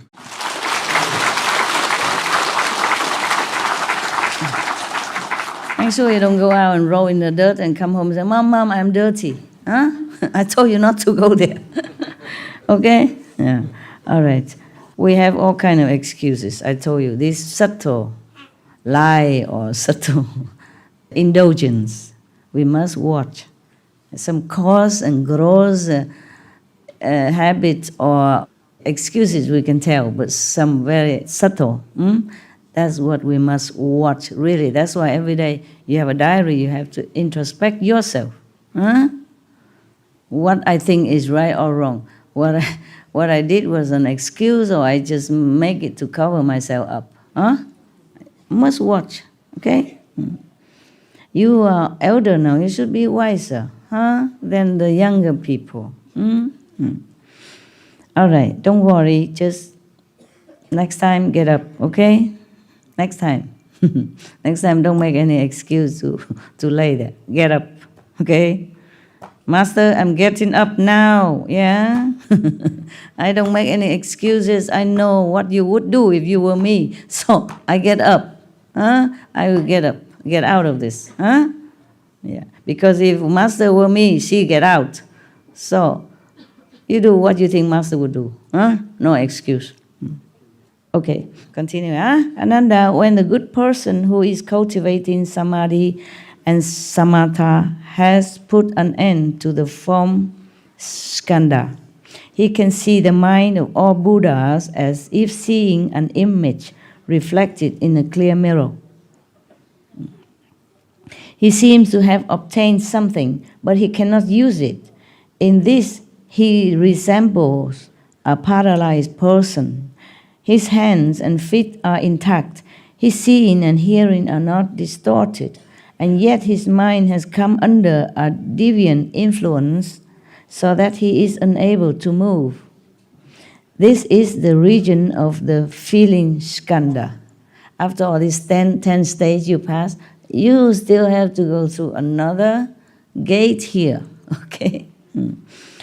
Once the problem of paralysis subsides, meaning he knows things, he sees the Buddha's mind, he knows all the truth, but he cannot use it.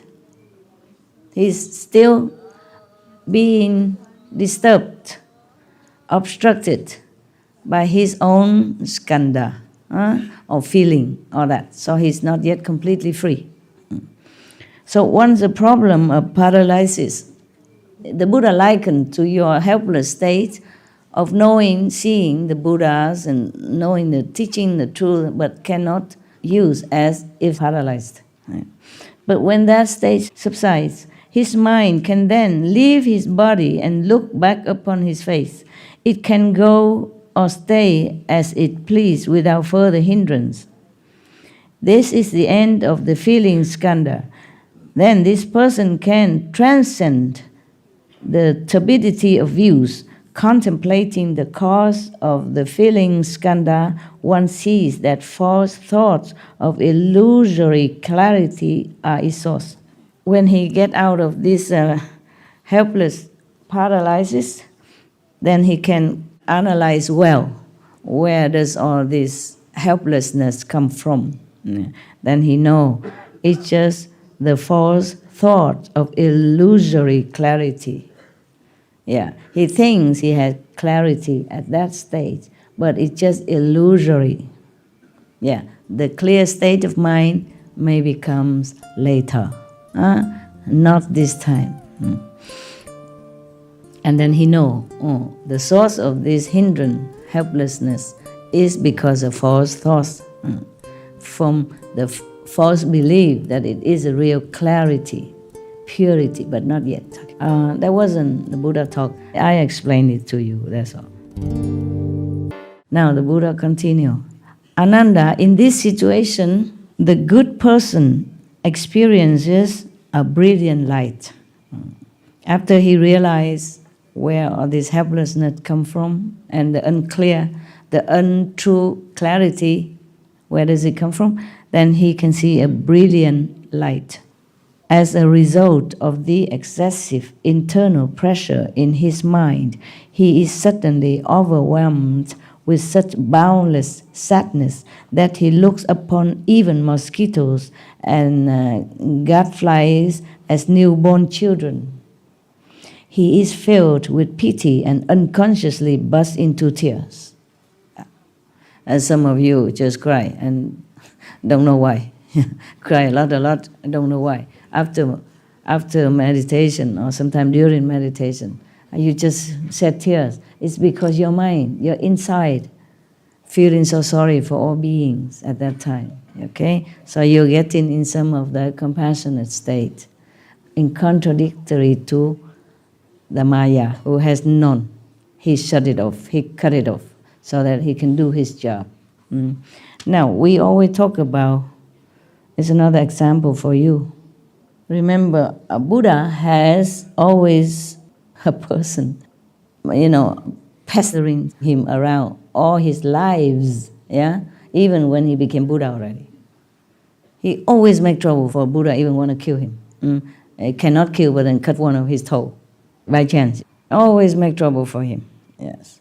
But in some of the sutra, it is explained that Devadatta, knowingly do that, so that the Buddha always improve under all circumstances.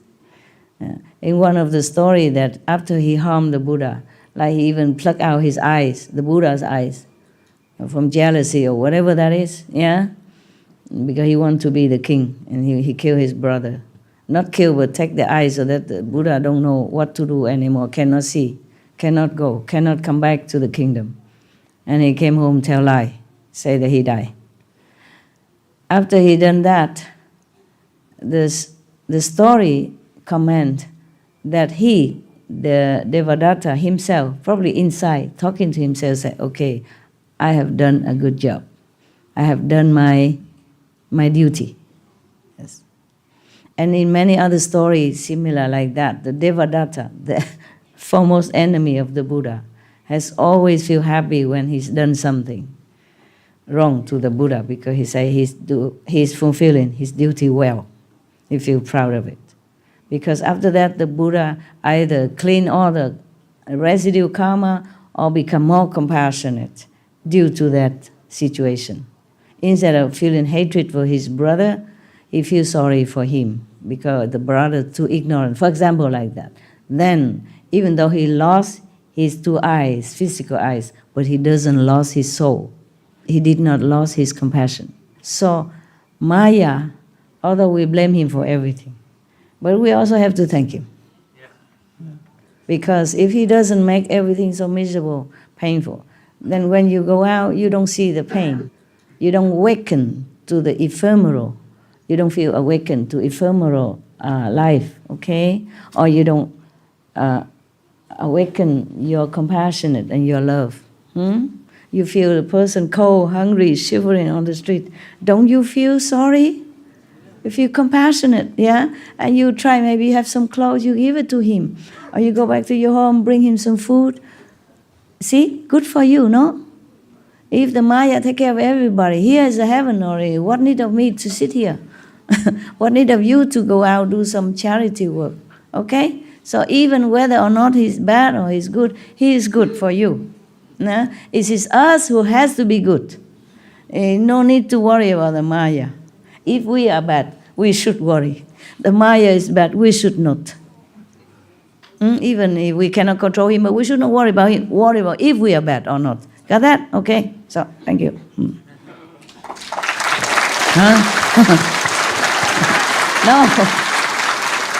It is true, no? So everyone in this world or the next, bad or good, are for our sake, actually.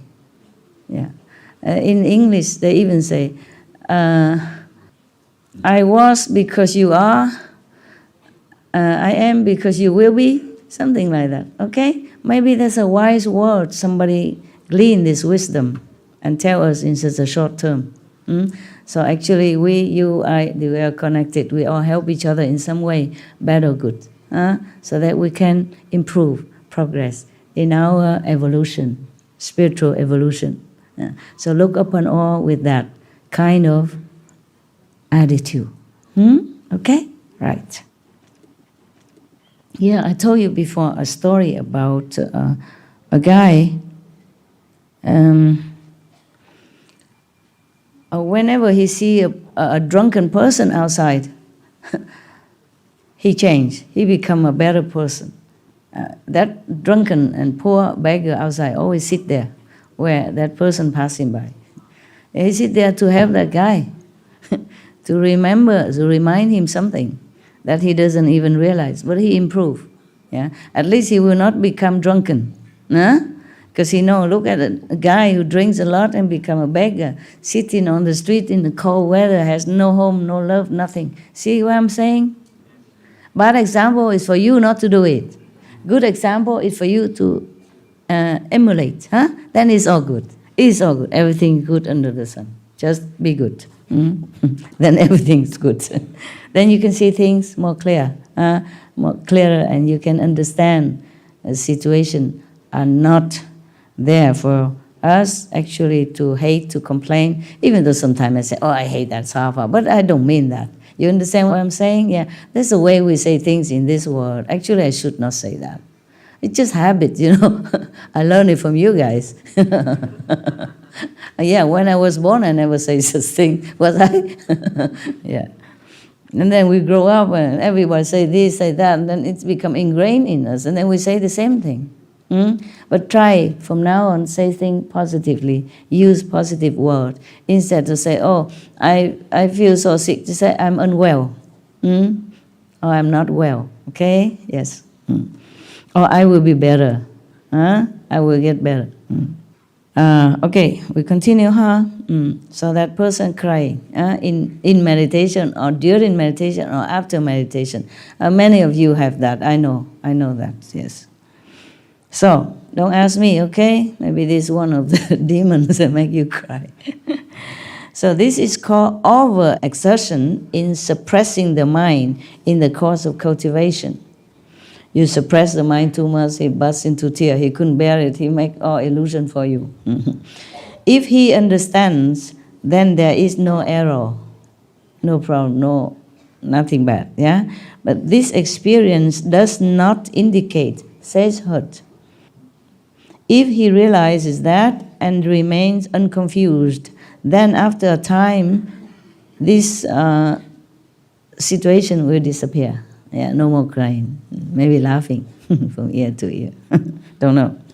But if he consider himself a sage, then a demon of sadness. Now, you know the name of the first demon, okay? There are more to come.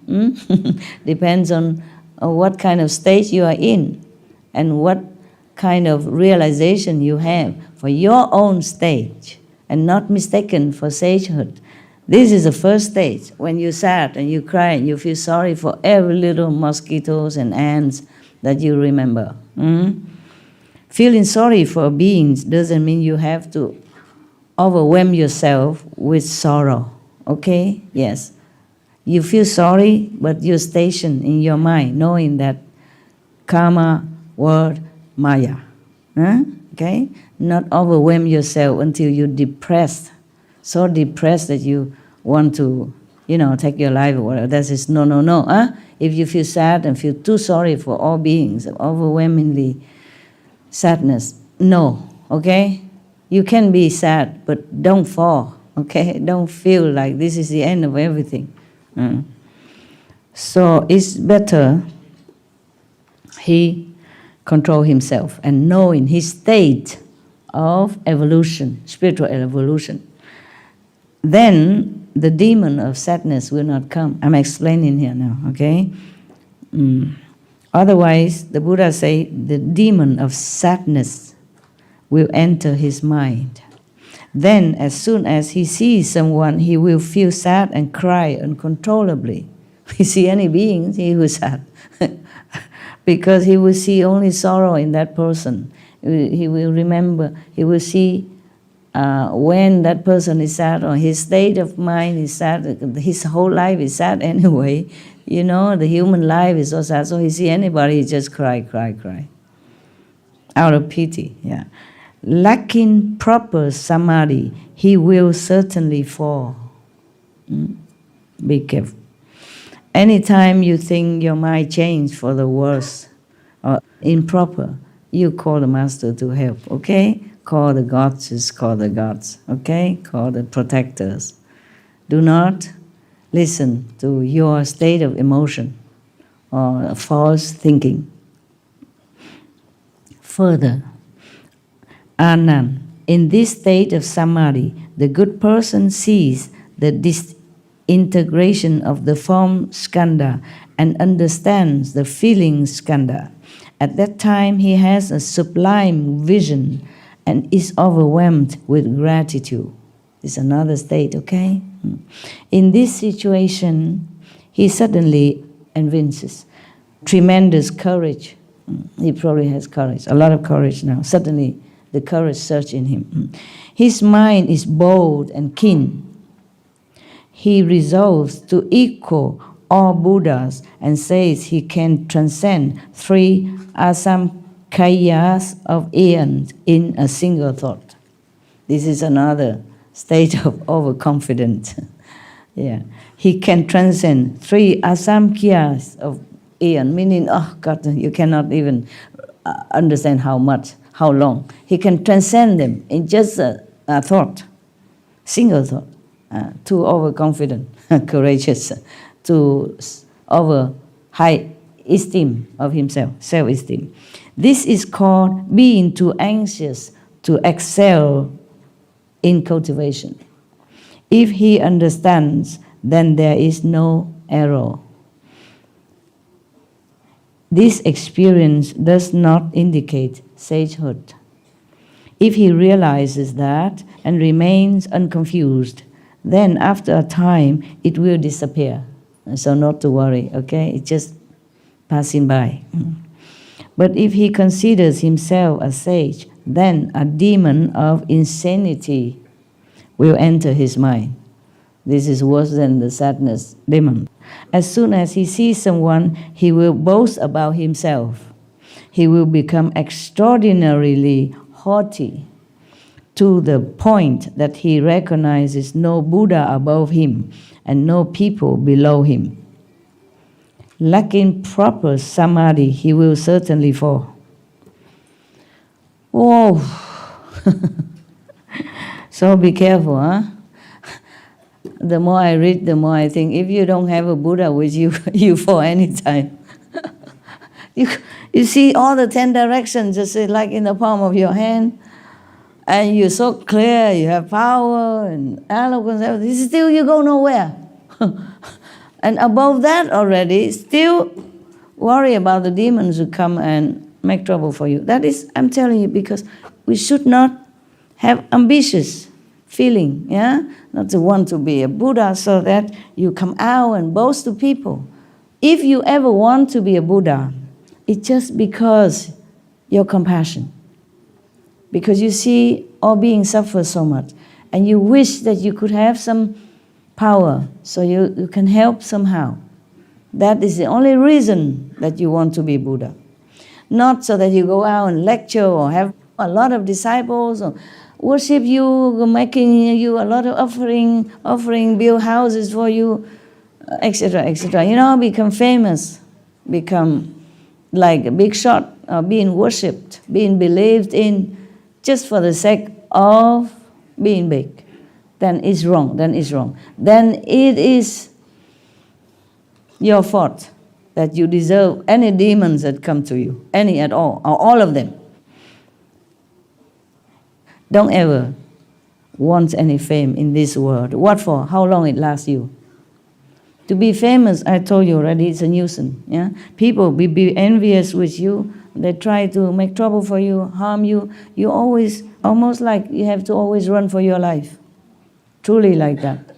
Especially if you're not in political arena, you don't have bodyguards, you don't have nothing. It's not a position to desire, okay? To have, to be envy. Never. Cast it all out of your mind. Just meditate to improve yourself and cast out whatever undesirable traces you think no good for your practice. Pray always for protection and help so that your ego will not harm you in any way, so that your compassion will grow and grow and grow, so that wherever you go, your spiritual blessing and power will influence people for the better, will help them in any way, in some way, with or without your knowledge. Okay? If you're good, people will be blessed. Just like sandalwood tree, it will just give fragrance. A rose will give you beautiful, kind of fresh fragrance and make you feel good. Okay? The rose don't boast of her fragrance or achievement. The sun doesn't keep claiming his benefit to the world. He just does. Okay? Yeah. Same, we spiritual practitioners must have only one goal in mind, that's benefit others. As small way, big way, whatever way we can. Yeah? Better we don't even know it. So our ego don't make our nose become higher. Okay? Yeah, when I not yet learned Kuan Yin method, I met some Buddhist monks. And they let me some sutra and all that. And one day they say, okay, you like a ceremony, you want to be their underling, the protectee. Yeah. Then you make a ceremony. You buy fruit, incense to offer to the Buddhas. Yeah, and resolve that you want to be a Buddhist, a good Buddhist. Yeah, like that. And then they saw that I'm very sincere. So they say, okay, we burn the whole bunch of incense. About, I don't know, big bunch. 30, 50, the whole pack of incense. We put it in the incense holder, yeah? And it burned. And then the monks and the nuns told me, now if you wish something, then you can tell the Buddha inside you, now, in this ceremony.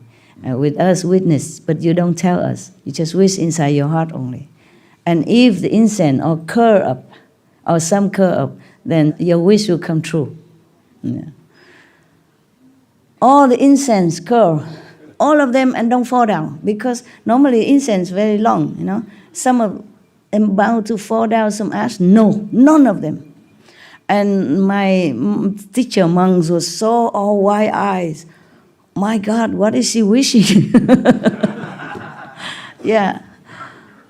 And I told you already what I wish. I wish I can help the worst kind of suffering being, the worst suffering person or being, without me even knowing it. I don't want to know about it. That's what I wish. And I was only 20-something. I had not practiced Kuan Yin method yet. So if you practice many lifetimes, you will not forget your goal.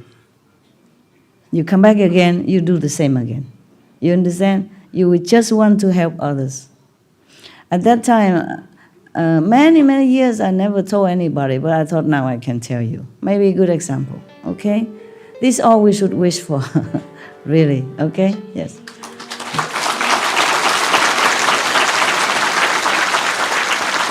Because my wish really come true. So I'm happy to tell you that if you really wish like that, it will come true.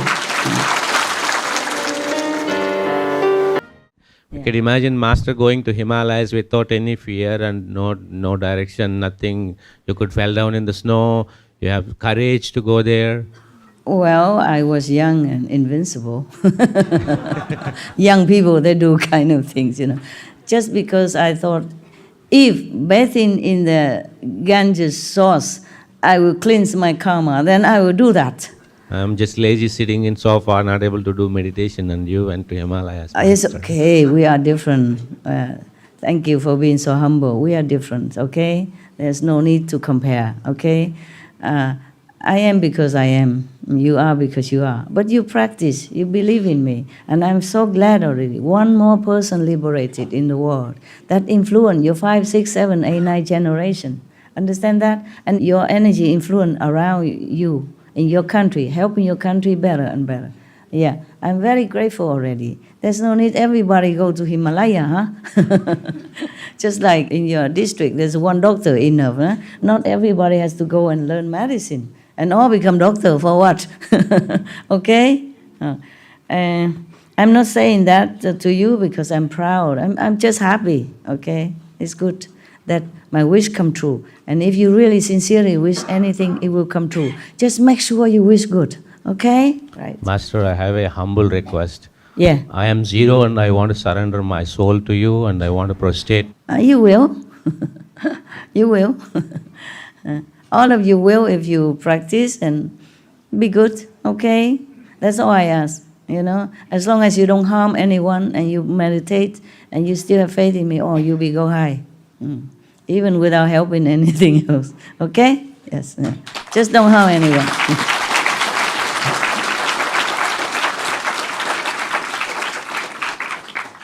Because I was in India, I was already practice Kuan method.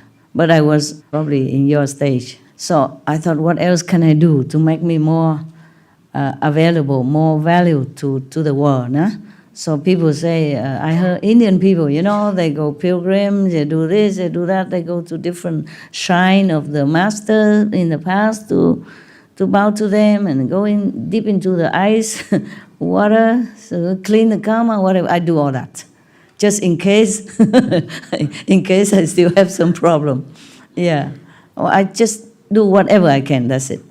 That is all there was. You do your best, okay? Yes. No need to go Himalaya. You already have what the Himalaya cannot give you. I was different, okay? I was young and eager, huh? Yeah. But if I know what I know now, maybe I wouldn't dare to go. I tell you, I was young. When we were young, we just don't think too much. We just do what we want to do. Yeah. And especially these things are not harmful to anyone. This is just according to Buddhist, yeah. According to Christian, I'm doing the good thing, yeah, at that time. I did not think so much. I was too concentrated on God, you know. I'm in love with God. Nothing else matters. No, when you do one-pointed at something, you forget anything else.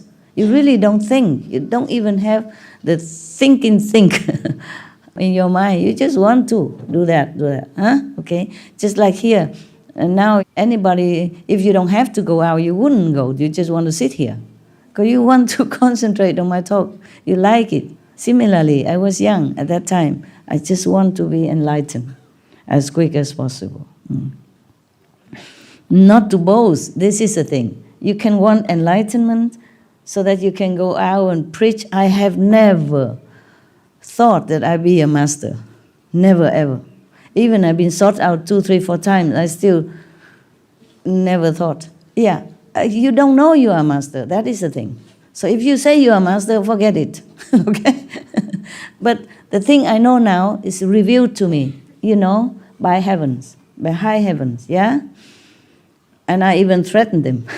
If you tell me lie, if you want to boost my ego, I will reckon with you. I threatened them. So they said, no, we don't dare. We don't dare. We worship you. We're so happy that you are here in the world. We're so glad. We're so grateful.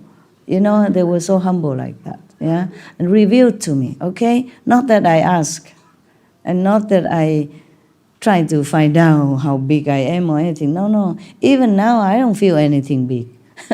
I just feel I'm a teacher, you know, explaining some sutra to you.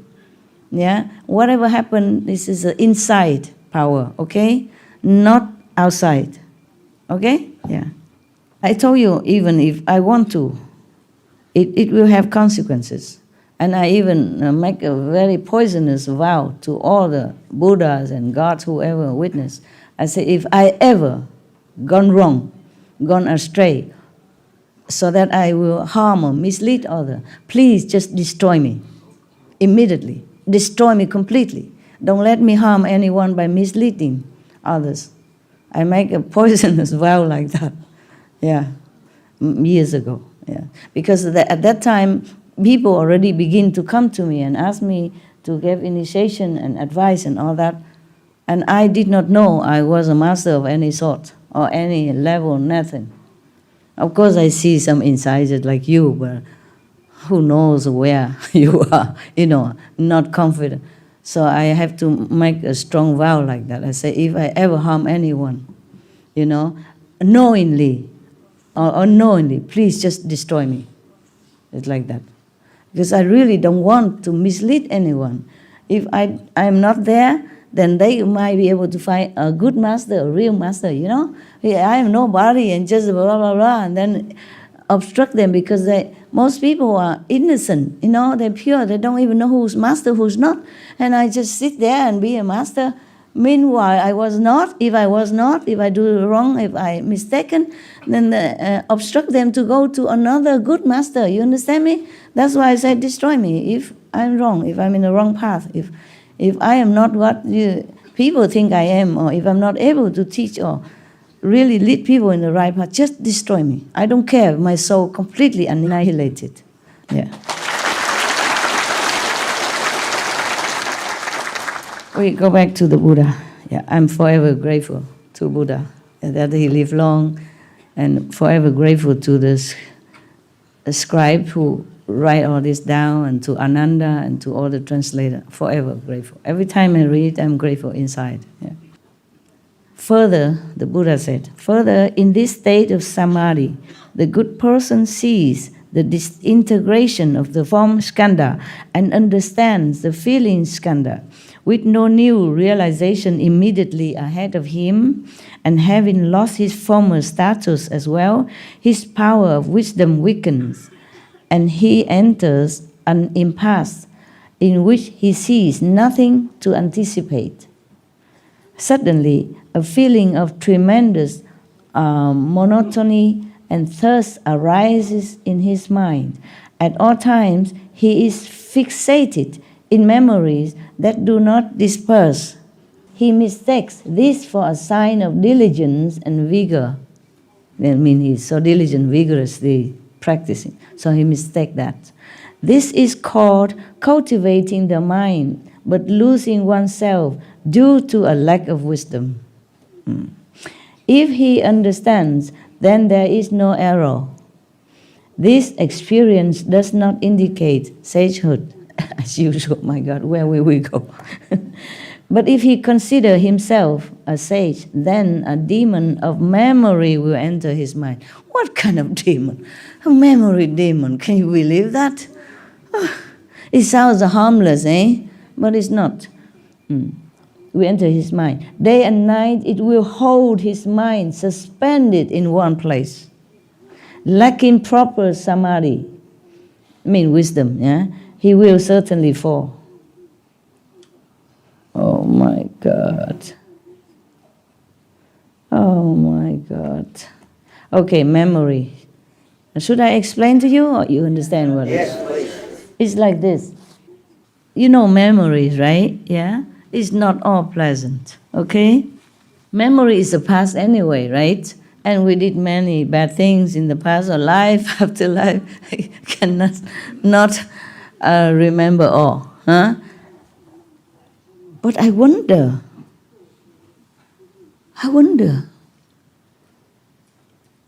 Let me explain first. Remind me of my wonder, okay? I maybe blah blah and I forgot again all the time. Because so many things to say, and which one is priority sometimes I forgot, One thing will lead to another and then you forget that one. Memories are not always pleasant, yeah? All of us don't have 100% good memories. All of you know that. And this person who entered Samadhi but stuck, because now that he lost all the things that he gained before now. Before he was like, he can see things, he can feel all expanse of the universe, he can see the Buddha's mind, know the teaching and all that, he can even preach, and now he has nothing. He entered the winter of the soul, or the darkness, the night of the practitioners. Ooh, maybe the 4th level, don't know yet. 4th level beginning is dark, okay? Later on, your light shine, and everybody light shine, so the whole 4th level is also very bright, yeah? Just the buffer zone is dark. That place is to stop any of the three worlds to enter the 5th. That's the border, a buffer zone. So nobody can enter the 4th level without any guide, without master. You can't go there. No guarantee. You go there, you might be disintegrated or lost in this kind of memory, sadness, whatever, forever. Okay. Just the guard fence, and at the beginning of that. But later it's fine, then you're free. When you pass that, you're free. And then slowly you go to the 5th, if you have master, yeah? If you don't have, then you're also okay in the 4th level. If you cannot further, then 4th level, you're free already. You're free. You don't have to reincarnate anywhere if you don't want to. And you are already a saint, some sort. Not highest, but saint. Now, the memories, if you're stuck in there and you lost your spiritual power that you have gained or left behind you, you enter this stage of winter of the soul. You are empty inside. You're blind outside.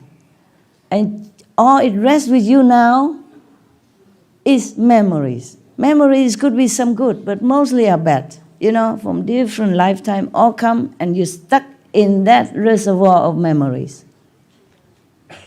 Imagine how you feel. You're powerless, right? You can't get out. You can't forget it because the demon of memory will hold your mind steady in right there to make you suffer. Oh my God, you're already so high. And the demon still can torture you like that. Imagine if you don't have a master, how would you fare? How would you fare? So some of the meditating people, they just copy here, copy there, and they meditate. That's why some of them go insane, truly like that. And even be put into jail. It is true. So you have to hold on, okay, to the 5 names that protect you. And you have the gift now, both protect you. And have to hold on to master power. Have faith, okay? Because let's face it, I teach you nothing wrong. I don't teach you to do anything bad. Yeah? And you have some proof. Yeah.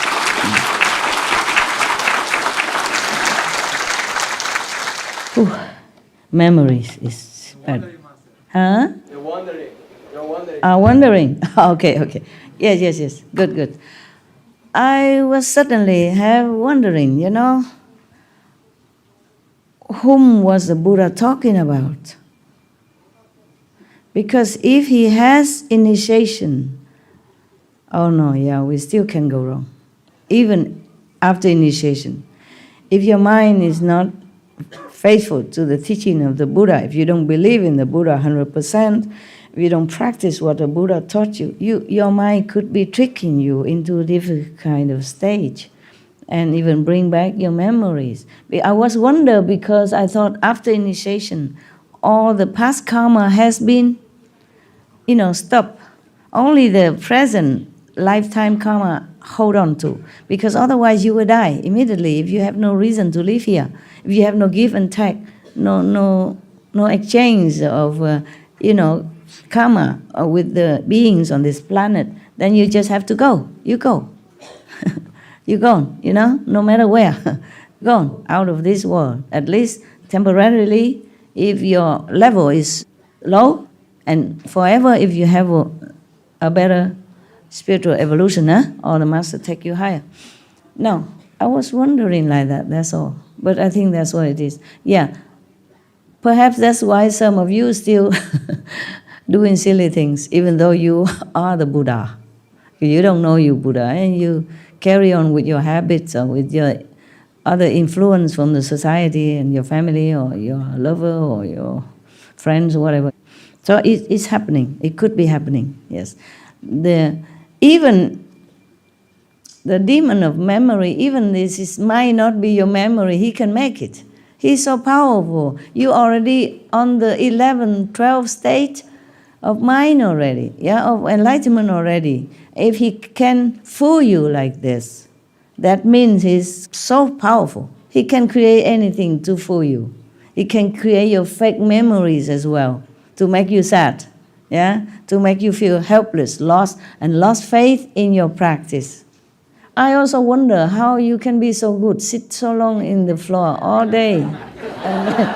even sometimes you stray a little bit from your position, but still you sit all day. And at night also. Yeah. And for that I really feel very appreciative. I appreciate that you try so mightily. Yeah? Wonderful. It just keep your mind strong, okay? Not just the position. What I mean is keep your mind straight. It's even more important than your body straight. Okay, this is the next one now, okay? Further, Ananda, in this state of samadhi, the good person sees the disintegration of the form skandha and understands the feeling skandha. At that time, he has a sublime vision and is overwhelmed with gratitude. Well, some of you have that. They always say, Master, I'm so thankful to you.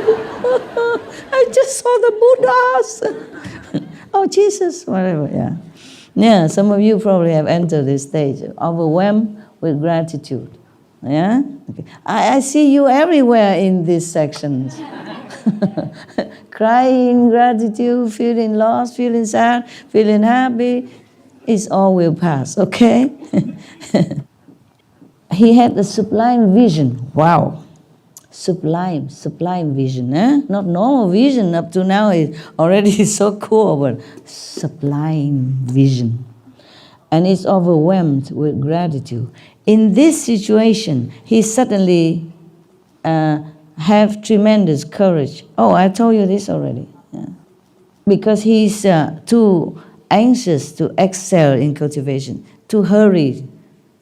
To hurry to be Buddha when you're not ready.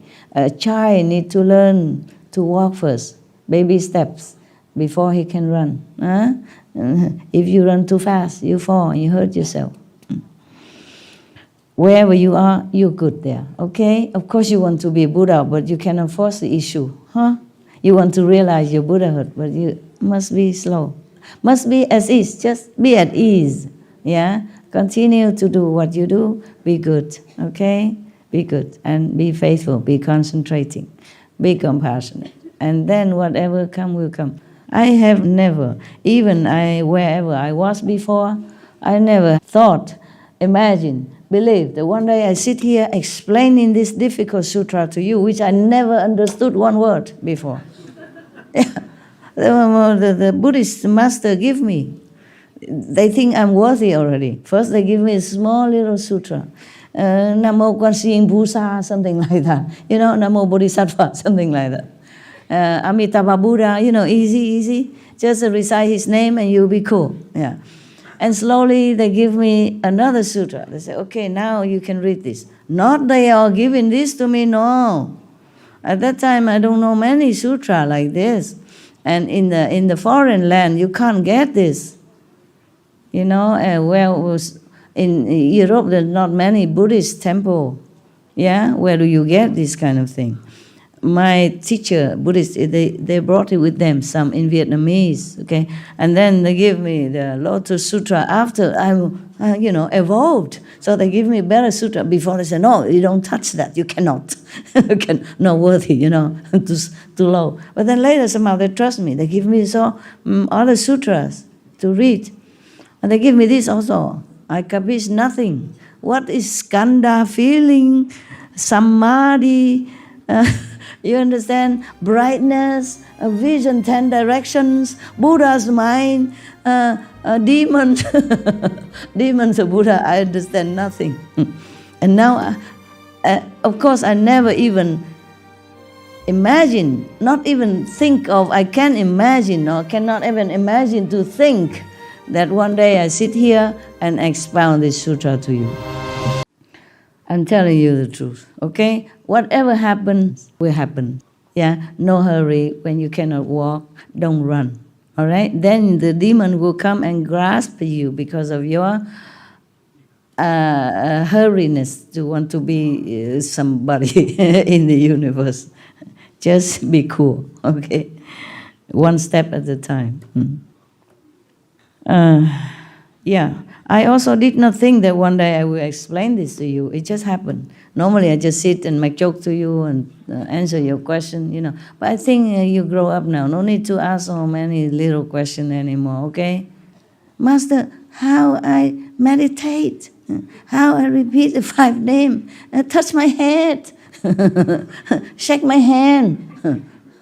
Okay? I think you grow up now just like my Buddhist teacher, monks before tell me I can read this now, okay? Now is time you can hear this, okay? Yeah, maybe it's the time. I did not think of this before. Even before, a couple of years ago, I only think reading Buddha's story for you only. Bedtime, Yeah, like that, bedtime story.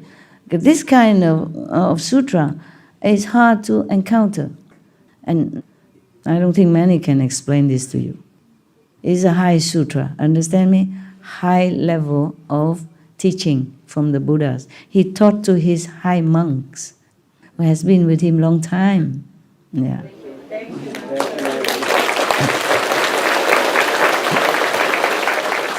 You're welcome.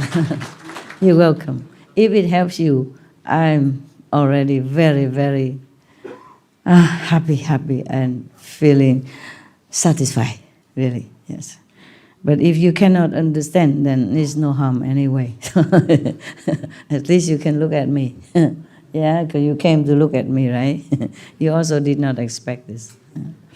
I don't know why last Sunday I just spontaneously promised to you. I did not even study. I did not even check back the sutra where I was. That's why I told you I keep looking for the demons and he keep disappearing. I forgot the page. Keep looking because I remember Buddha talked about demons. And I tried to find the demons in this book. It took me a long time. I remember there were some demons in it. You remember? And then when I promised, I talked to you because some of you come to me and say, you are on a 7 or an 8 or 9 level already. So I thought maybe it's a time that I should explain to you all these demons are lurking around. Yeah. And then I remember there are some in here, but because I don't know where, a long time, I don't know. I keep looking one page after another, and then I take the whole bunch of pages, I still don't find it. It's not like I know where it is. It's what I promised already. I have to find the demons. And you have some. Yeah. Yeah, oh, terrible.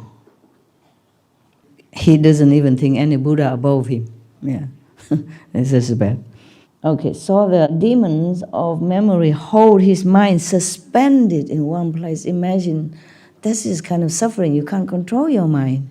He hold it captive in where your memory zone are, and he flooded you with all kind of bad memories that you don't want to remember. This is only, you should know it only when you die. For ordinary people, all your deeds from the whole life, or maybe even former life, will flood back to you at the minutes that you are living, your soul living, to remind you that you have not been good. So the sentence that is going to be passed on to you After you leave the body, you deserve it. Only normal people die without master, without guidance, without protection, will experience that. And now even you have to undergo this. You cannot move, you cannot escape. It's like somebody force you to watch a DVD or television that you don't want to watch. It's very helpless, frightening, and scary, and frustration. No wonder. But nevertheless, okay, in this stage of samadhi, he can go further, okay? He can go further. It will pass. If you have faith in the master and your teaching, you will pass. So further, in this state of samadhi, the good person sees the disintegration of the form skandha and understands the feeling of skandha. His wisdom becomes stronger. Not bad. Becomes stronger than his samadhi. His wisdom becomes stronger than his steadiness in meditation. Yeah, that means stronger than his samadhi. Okay. So and he mistakenly becomes impetuous. Okay. Become unsteady in his temper, because his wisdom become too strong, overcome his calmness. When you're in samadhi, you're steady, you're peaceful, you're calm, and very composed. Yeah, but because he knows too much now, he has wisdom. So normally we will want more wisdom, master. I want wisdom. But if it's too much, then you are out of balance. Yeah, you're out of balance.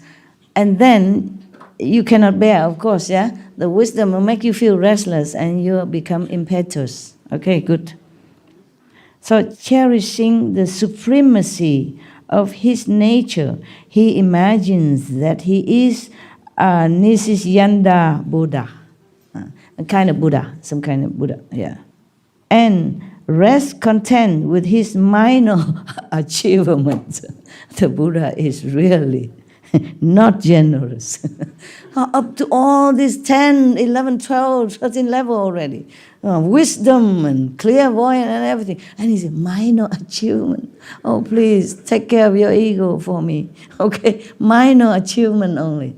Yeah, because I see some of you, see Buddha, see lion, then go out and talk to people and tell them, you must do this, do that. Too proud, okay? Minor achievement, okay, brother? So this is called applying the mind, but straying away from constant examination and becoming preoccupied with ideas and opinions. Yeah, okay, you may be steady in your mind now already. Yes, you might be able to control your mind, therefore you don't be under the grip of the memory ghost anymore now. Okay, fine. But still, you forget. You see, the Buddha said you strain away from constant examination, and then you become preoccupied with ideas and opinions. You forget. Because you're too big now. You feel you're very big. Too much wisdom. And then you forget that it's just a minor achievement and it will pass. You're too busy with new ideas of stemming from your new wisdom that you never had before. And you think you're big and grand and different opinions now that you never had before. Wow, you're big, big, big. So if he understands, then there is no error. That he knows, it's just one of those stages that I will pass through. This experience does not indicate sagehood. Not yet, not yet. Oh man, where will we be? When can we be sage? Oh man, a lot more demons coming still.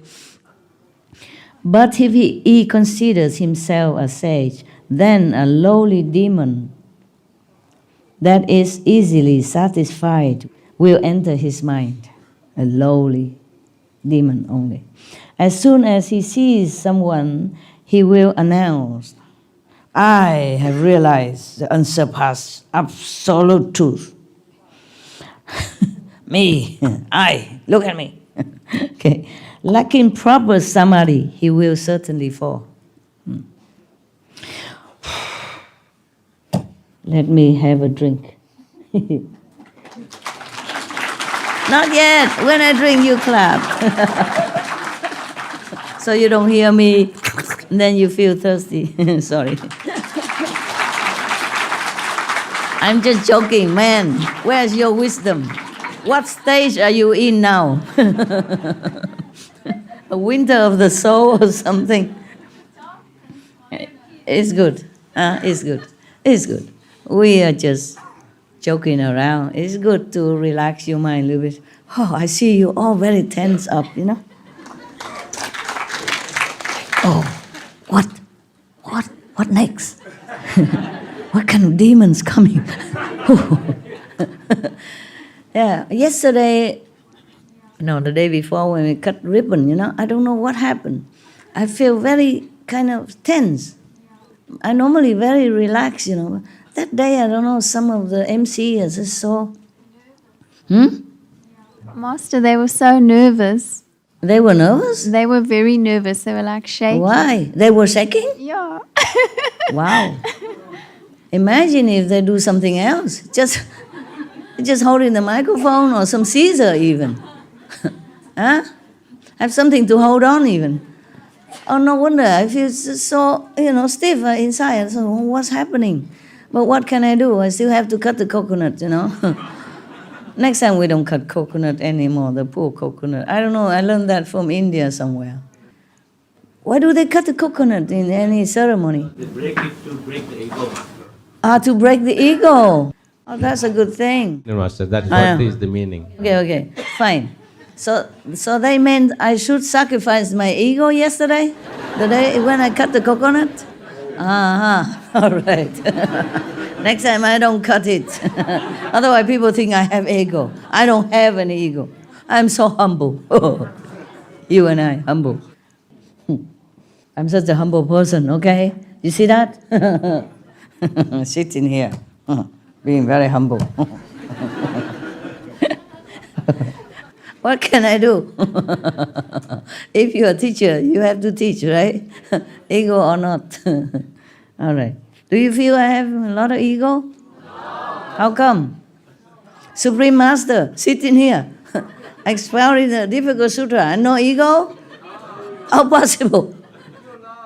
I must be hiding it somewhere, right? Pocket or in my shoes. Huh? We feel love. Oh, you feel love? She says you feel love. Love. Oh, what English are you speaking? Canada? You what? Bosnian. Bosnian. No, I feel love. You say love or love? Yeah, okay, love. good. You feel love also? No, Master, the coconut is brown outside like our mind. When you break it, inside is white like the soul. I am pure, now I surrender. Oh, I see. What a pity. I love that coconut. I would love to eat it. In Thailand, your sister have a place for meditation, big, but nobody come because they're more convenient in Bangkok. And I stay there. Oh, Lord, many coconuts around. And the neighbors so kind, always come every few days and say, I have to take this coconut down for you because it's already ripe. He knows it from looking only because they live with coconuts all their life. Yeah, it was funny. And he take it down and he chop immediately, make me eat it. And I liked it so much. I have like 3-4 per day. Yeah, and later I learned to do it myself, so I just do it, Oh, wow, wonderful. I have a big bunch of coconut to put under my table. I just, take care of, cut the skin outside and then you just hold in your hand, chop the head of the coconut. Coconut fruit, and then you can have it. I don't feel like doing that anymore. Even I feel sorry for the coconut, but I love coconut juice. Yeah, and the tender inside. They forced me to eat it voluntarily. I did. Every day I enjoy that place very much. Nothing, just a little clear roof and some cooking intense. And I love that place, especially the coconut. Every day. The neighbors also, all the relatives and friend or family of your two sisters, the one who built the place. And they love me to bit. They're not disciple though, but know what master is. Always I chant this, I chant that. Yeah. We get on well. That's why I love that place. They are devoted, but they leave me alone. Just very casual neighbor relationship. And so loving and kind. We get on splendid. Yeah, so this is the problem when somebody thinking that due to this demonic influence, the demon who is so easily satisfied, just a little accomplishment and he feel great already. So he influenced this person who may be too eager to become something, yeah? So the demon will come and make you feel that you're Buddha already. And then you cannot help it but boast to everybody that you are the Buddha. This is a different. When I take the first disciple, I didn't even know I was a master. They forced me to it, just because they think I'm something. And because I just say, you have the book, I want it. They say they don't have. I say, you have it. I saw it in your shop. And then later they found it in their own storeroom. I say, I saw this book, what color, what name, you know. At that time I was looking for Bhagavad Gita. I couldn't afford the big one, okay. I said, you have the very small one. About this size. I described the size. Paperback, you know, small, condensed, cheap, no money, very little money, but want to learn still, want to read Bhagavad Gita. Yeah. And they say they don't have. They run out of it long time already. I said, but you have, I saw it. That's why I came here to ask. I saw it yesterday in your shop. I didn't have money. Today I came with the money, I want to buy it. Said, no, we don't have it, long time already. You must be mistaken for something else. I say, no, it's Bhagavad Gita, blue color, and written in black word outside. Yeah, about this size. No have, ma'am. Last time, long time ago, don't have. I know what I have in my bookshop, a very small bookshop. In India, they don't have big things, especially in somewhere like near Rishikesh and stuff like that. They don't have such a small bookshop. So it was small like this only, yeah? And then when I passed by the next day, they said, oh, come here, we have it for you. I don't remember if I had money that day. I had to come back and buy it. But then everybody call everybody, you know, Indian, yeah? They don't have paper, newspaper there, but they have running newspaper, you know, on two legs. And come, see the seer or whatever they call. A seer, the sage, something like that. She know everything. She know we have book even in box in the store. And then they explained that they have ordered it, okay? And it came. But they did not know they have, because another guy was taking care of the shop and he wasn't there that day. And then the books are still in the box, many books. I said, how many you want? I said, only one, because they have a lot in one box. I said, only one. Then they think I have this and that and sage and seers, and then I call everybody. So one of the person, I think he's a shop owner, was also called into witness, and then he wanted to be my disciple right there and then. I said, no, I'm no master. You have so many gurus. I'm here just to learn. I'm a pilgrim, yeah. I'm looking for master, etc., etc. But I already practice Kuan Yin method, yeah. And then the other say, oh, I see your aura. The other look at my hand. Oh, you be Buddha soon, etc., etc. So they all hoorah up, you know. I don't remember if my ego has become big or not, but certainly it wasn't unpleasant. It just kind of surprising. It made me feel a little on edge, you know. Me, Buddha? Oh, must be joking. So I don't think about it. So I did not think much. So I asked him, oh, if you want, I don't know how to teach you, but if you really want, you come back here tomorrow. Come to the other side of the Ganges River, yeah? At that time, is a kind of a rainy season. The Ganges is very unpredictable. And I say, come early morning, 4 o'clock. 4 o'clock, there's no boat, nothing. But I did not know there is a bridge far away that he could cross and go to my side. I thought it, because they say like that, I don't believe in Buddha nothing or Master nothing, so I tell him that so he will forget it. No, he did not forget. He really come.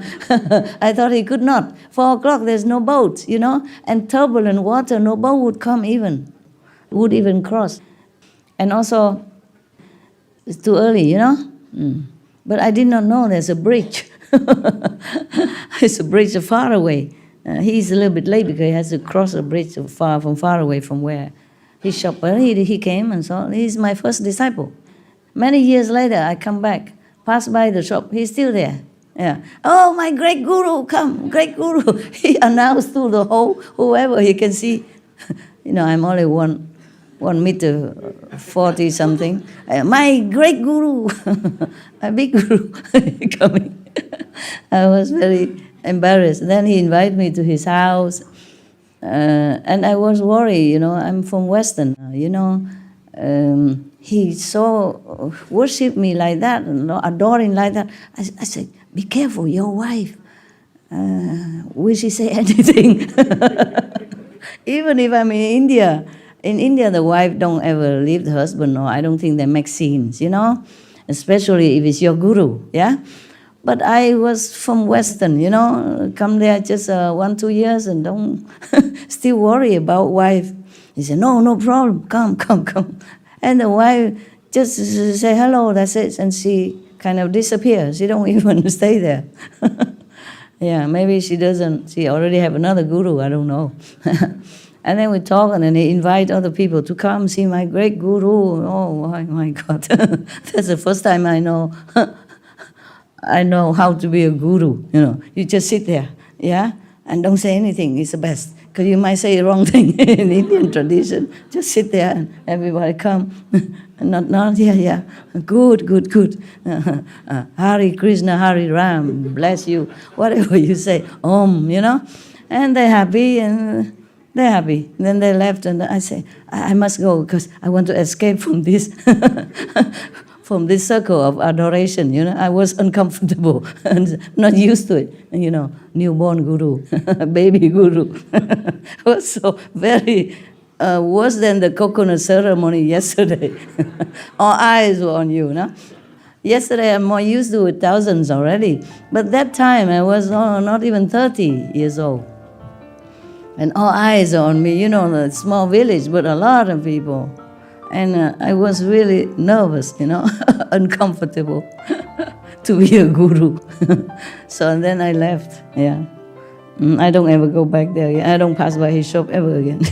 Being a guru at that time is really not favorable time yet. So we continue, okay?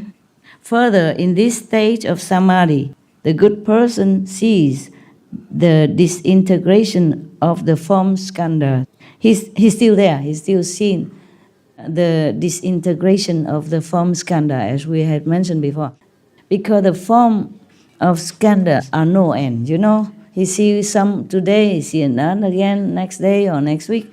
Because our thoughts from life after life are endless, yeah? And so we create endless of form and scenery and stuff like that. So therefore, some of you, sometimes you sit in samadhi, you ask me, Master, I saw some mountains and river and beautiful scenery. Not heaven-like, but normal. It's because of your thought or your creative mind has been creating them. Yeah. And the Master Power already cut a lot. Otherwise, I think you will go through 10 states and 12 states. I don't know when will you ever get out, okay? It's mesmerized by your own creation inside, thinking, wow, I am something already, huh? I get to be Buddha tomorrow. Or maybe I'm already the Buddha, but Master don't want to tell me. Yeah.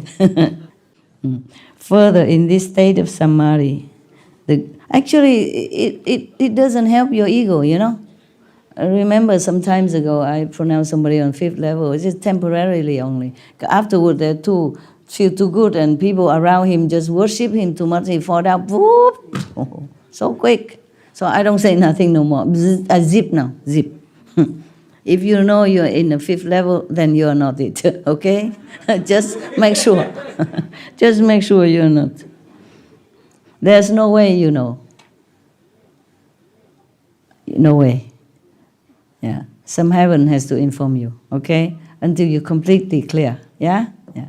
Like Gabriel, angel, come to say to the Prophet Muhammad, for example, peace be upon him, yeah. Now, even this good person see the disappearing of the form skanda and understands the feeling of skanda, meaning he knows, well, it's all illusion now, he knows. He understands that. But still, I know. He has not yet obtained any results. That's why in the world there was only one Buddha at that time. Yeah, only one Jesus. Who can go through all this and survive? Not to talk about become a Buddha, huh? And life after life had to practice. And steady in love and compassion for all being. And cut off the ego or the ambition to be famous and to have wealth and offerings and worship from disciple. Who can do all that? That's why it is true, there was only one Buddha at that time. There's people say so rare that we can see a Buddha. His disciple praise him that, knowing that it's so rare that we're so fortunate to encounter the first come one, thing like that. They always asking him how many kalpa we practice so that we can encounter you, the first come one in this lifetime. They're also very grateful, and still can't believe it, yeah?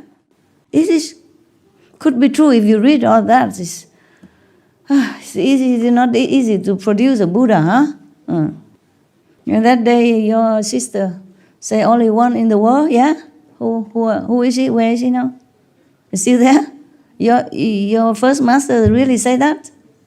Oh, this master is also high, because he just closed his eyes and he can see that already.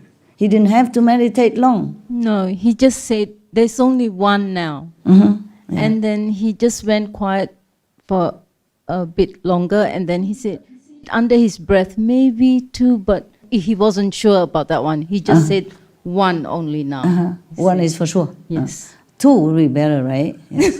No. It's better, yeah. I wish,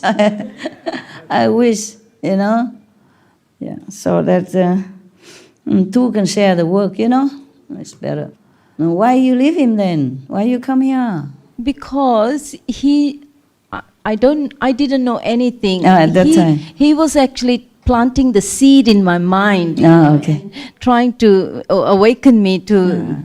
blessing you so that you can be more awakened to find it yourself. Yeah, he said that in my lifetime, he was talking about himself, that in my lifetime I met 5 enlightened beings, and he did, and and one of them was Baba Sawan Singh. Wow. Yes. And he said to me, he was talking very casually, just to arouse my interest. Yes. And then, but I didn't know at that time. Only when I came back home, it was all starting to come into your clear everything vision. was so clear what he has said. Understand. And then he said, Baba Sawan Singh, he said, I met him and I was asking him questions and all that. And in India, Master, there's thousands of people, and to get a chance to talk to a master is not easy. Of course. And he said Baba Sawan Singh spoke to him for an hour. Wow. And then put his arm around him to take him when he was leaving. And he said he was so fortunate, he said. Yeah, of course.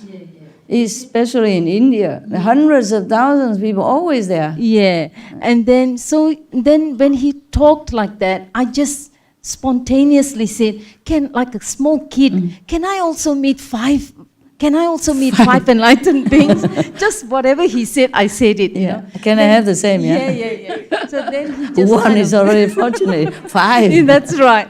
So then he closed his eyes and he said, now they're gone. There's no 5. He said, there's 1. He said. Only one left. I was so dumb. I didn't know anything. If I was a little bit smart, I would have said, who is that one? Yeah, of course. Maybe it's not your time yet. No. So then I came home, and then I was thinking, now what? What do I do now? Yeah. Where do I go? You know. So it was Because like you that. don't ask, so he could not tell you. Yes, Sometimes it's like that. You have yes, to ask. yes. It's like Ananda should have asked the Buddha to stay in the world. Yes. I wish Ananda have asked. Yeah, then I can sleep every night. Thank you so much, Master. I'm so glad that I finally found you. Thank you. Okay, I'm glad you found me. Or you found me. Whatever, I'm glad you are here. Good disciple also hard to find, Not just good master, huh? Yeah. Maybe harder. Many followers, not necessarily have disciple. And the disciple is ready, master will come. Oh, okay. If he's a disciple, he might come, the disciple might come, but might not be disciple, huh? Yeah, actually, I'm fortunate. I have 63% are good practitioners, yeah. 63% of all the people that follow me. Hoorah and clapping and all that. It's not bad, huh? Okay.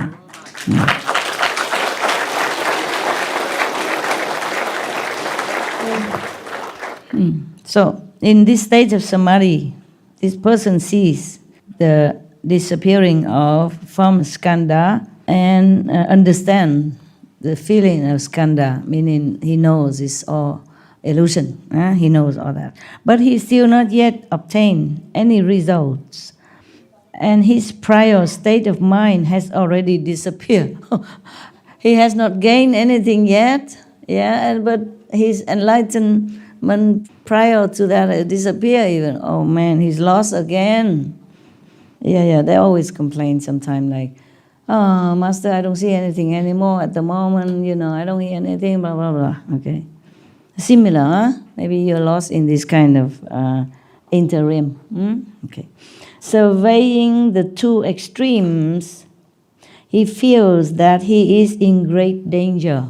Yeah, you might feel depressed, worried. Yeah. Suddenly, he becomes greatly distraught, as if he were seated on the iron bed, or as if he has taken poison. Whew. He has no wish to go on living, and he is always asking people to take his life so he can be released sooner. So this is very dangerous truly. If you don't practice with a guide, you could fall into this kind of situation. Yeah? The Buddha talked to his monks, but not about the monks himself actually. Remember? Because Ananda asked him how in the future, with the Buddha's not there, how can he help others to be enlightened? Nah?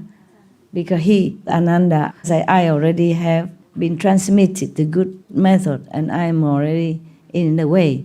But many other beings outside there, they're lost in ignorance. So that's why the Buddha said all this. In the future, please, even be prostitute, be a butcher, work like them, so that you can bring their minds to awakening. Yeah.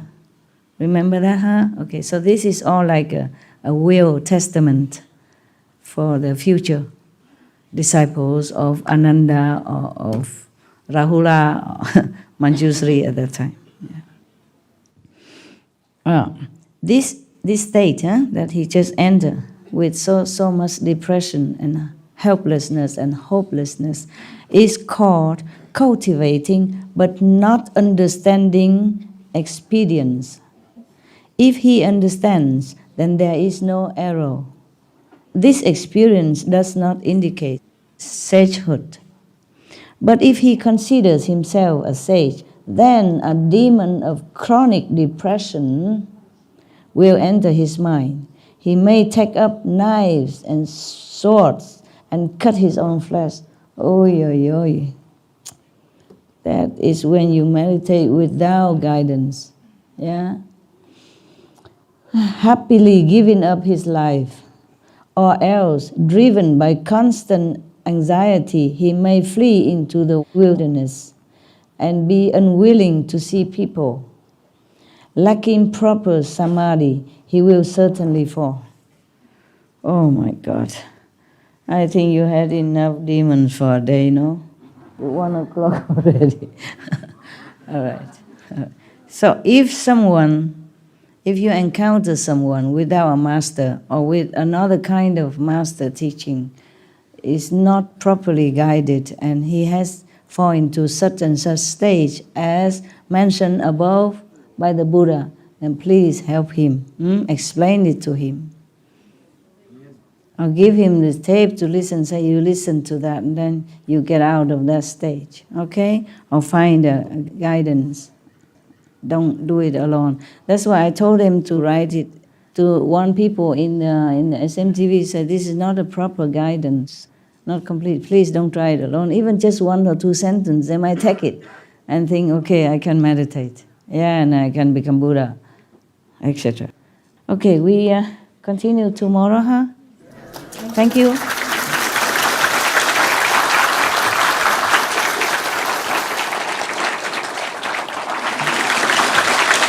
Thank you for being good listeners. Patient, you are very patient. Sitting in the cold floor and all day already and still need to listen. We should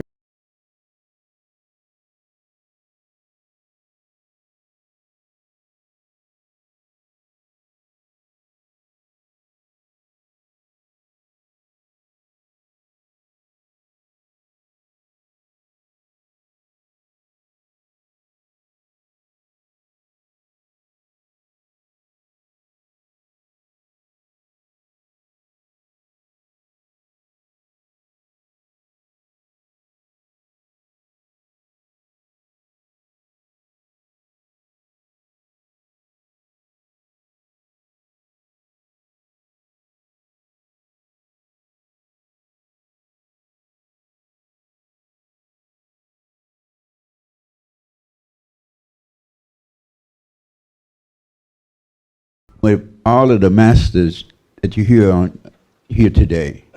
In fact, I was listening to a person that was looking for a living master that came to our center, and she said that she had to. Some of these are like horror stories. Like they had to go somewhere and make eye contact with a master, but didn't really know which master it was. Yeah.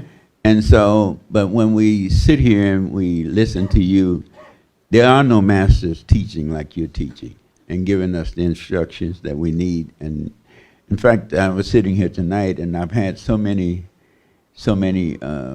visions and seen so many things that I've kept to myself.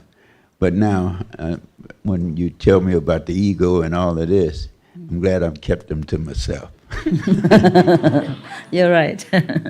Okay, it's good for us to know some more than we already knew. Yes, but mind you, the ego is not just belong to any of you alone. Huh? When the Buddha was alive, he preached this wondrous Dharma truth, and he said he will transmit the initiation to whoever would like to learn it. I think something like 2,000 monks walked out of his assembly because they think they're monks. They know everything already. They don't need to learn with the Buddha. Well, 2,000 is a number, maybe 1,850. Okay, understand? Yeah. So not like everybody can understand. Even the living Buddha is right in front of you. They will not listen. The ego, you know, maybe some of the monks already attained some of this level that we mentioned, Buddha mentioned. So they think Buddha just talk nonsense. They are monks, you know, holy monks already have some light or whatever they have, vision, yeah. Is easily being misled by illusion, by Maya. Just be careful, that's all. Okay, huh? Even if you study with me, have protection, but if your ego interfere, it might cause you trouble. All right. Nighty night. Love you.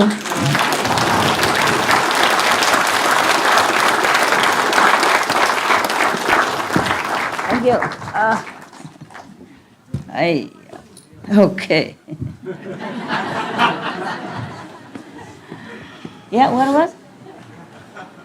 Something you need? It's all right. Thank you. Thank you very much. Thank you. All right then.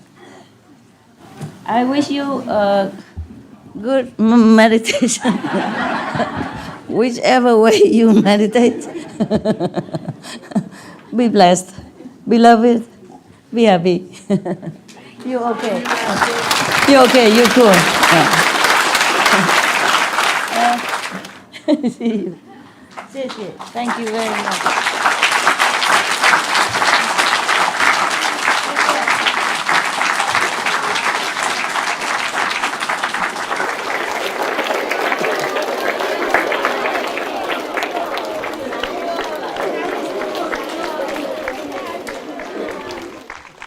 Okay, at least here more people can see me directly, than over there, okay? I'm going just to walk down here so the people below you can see me for a few seconds, and then I go.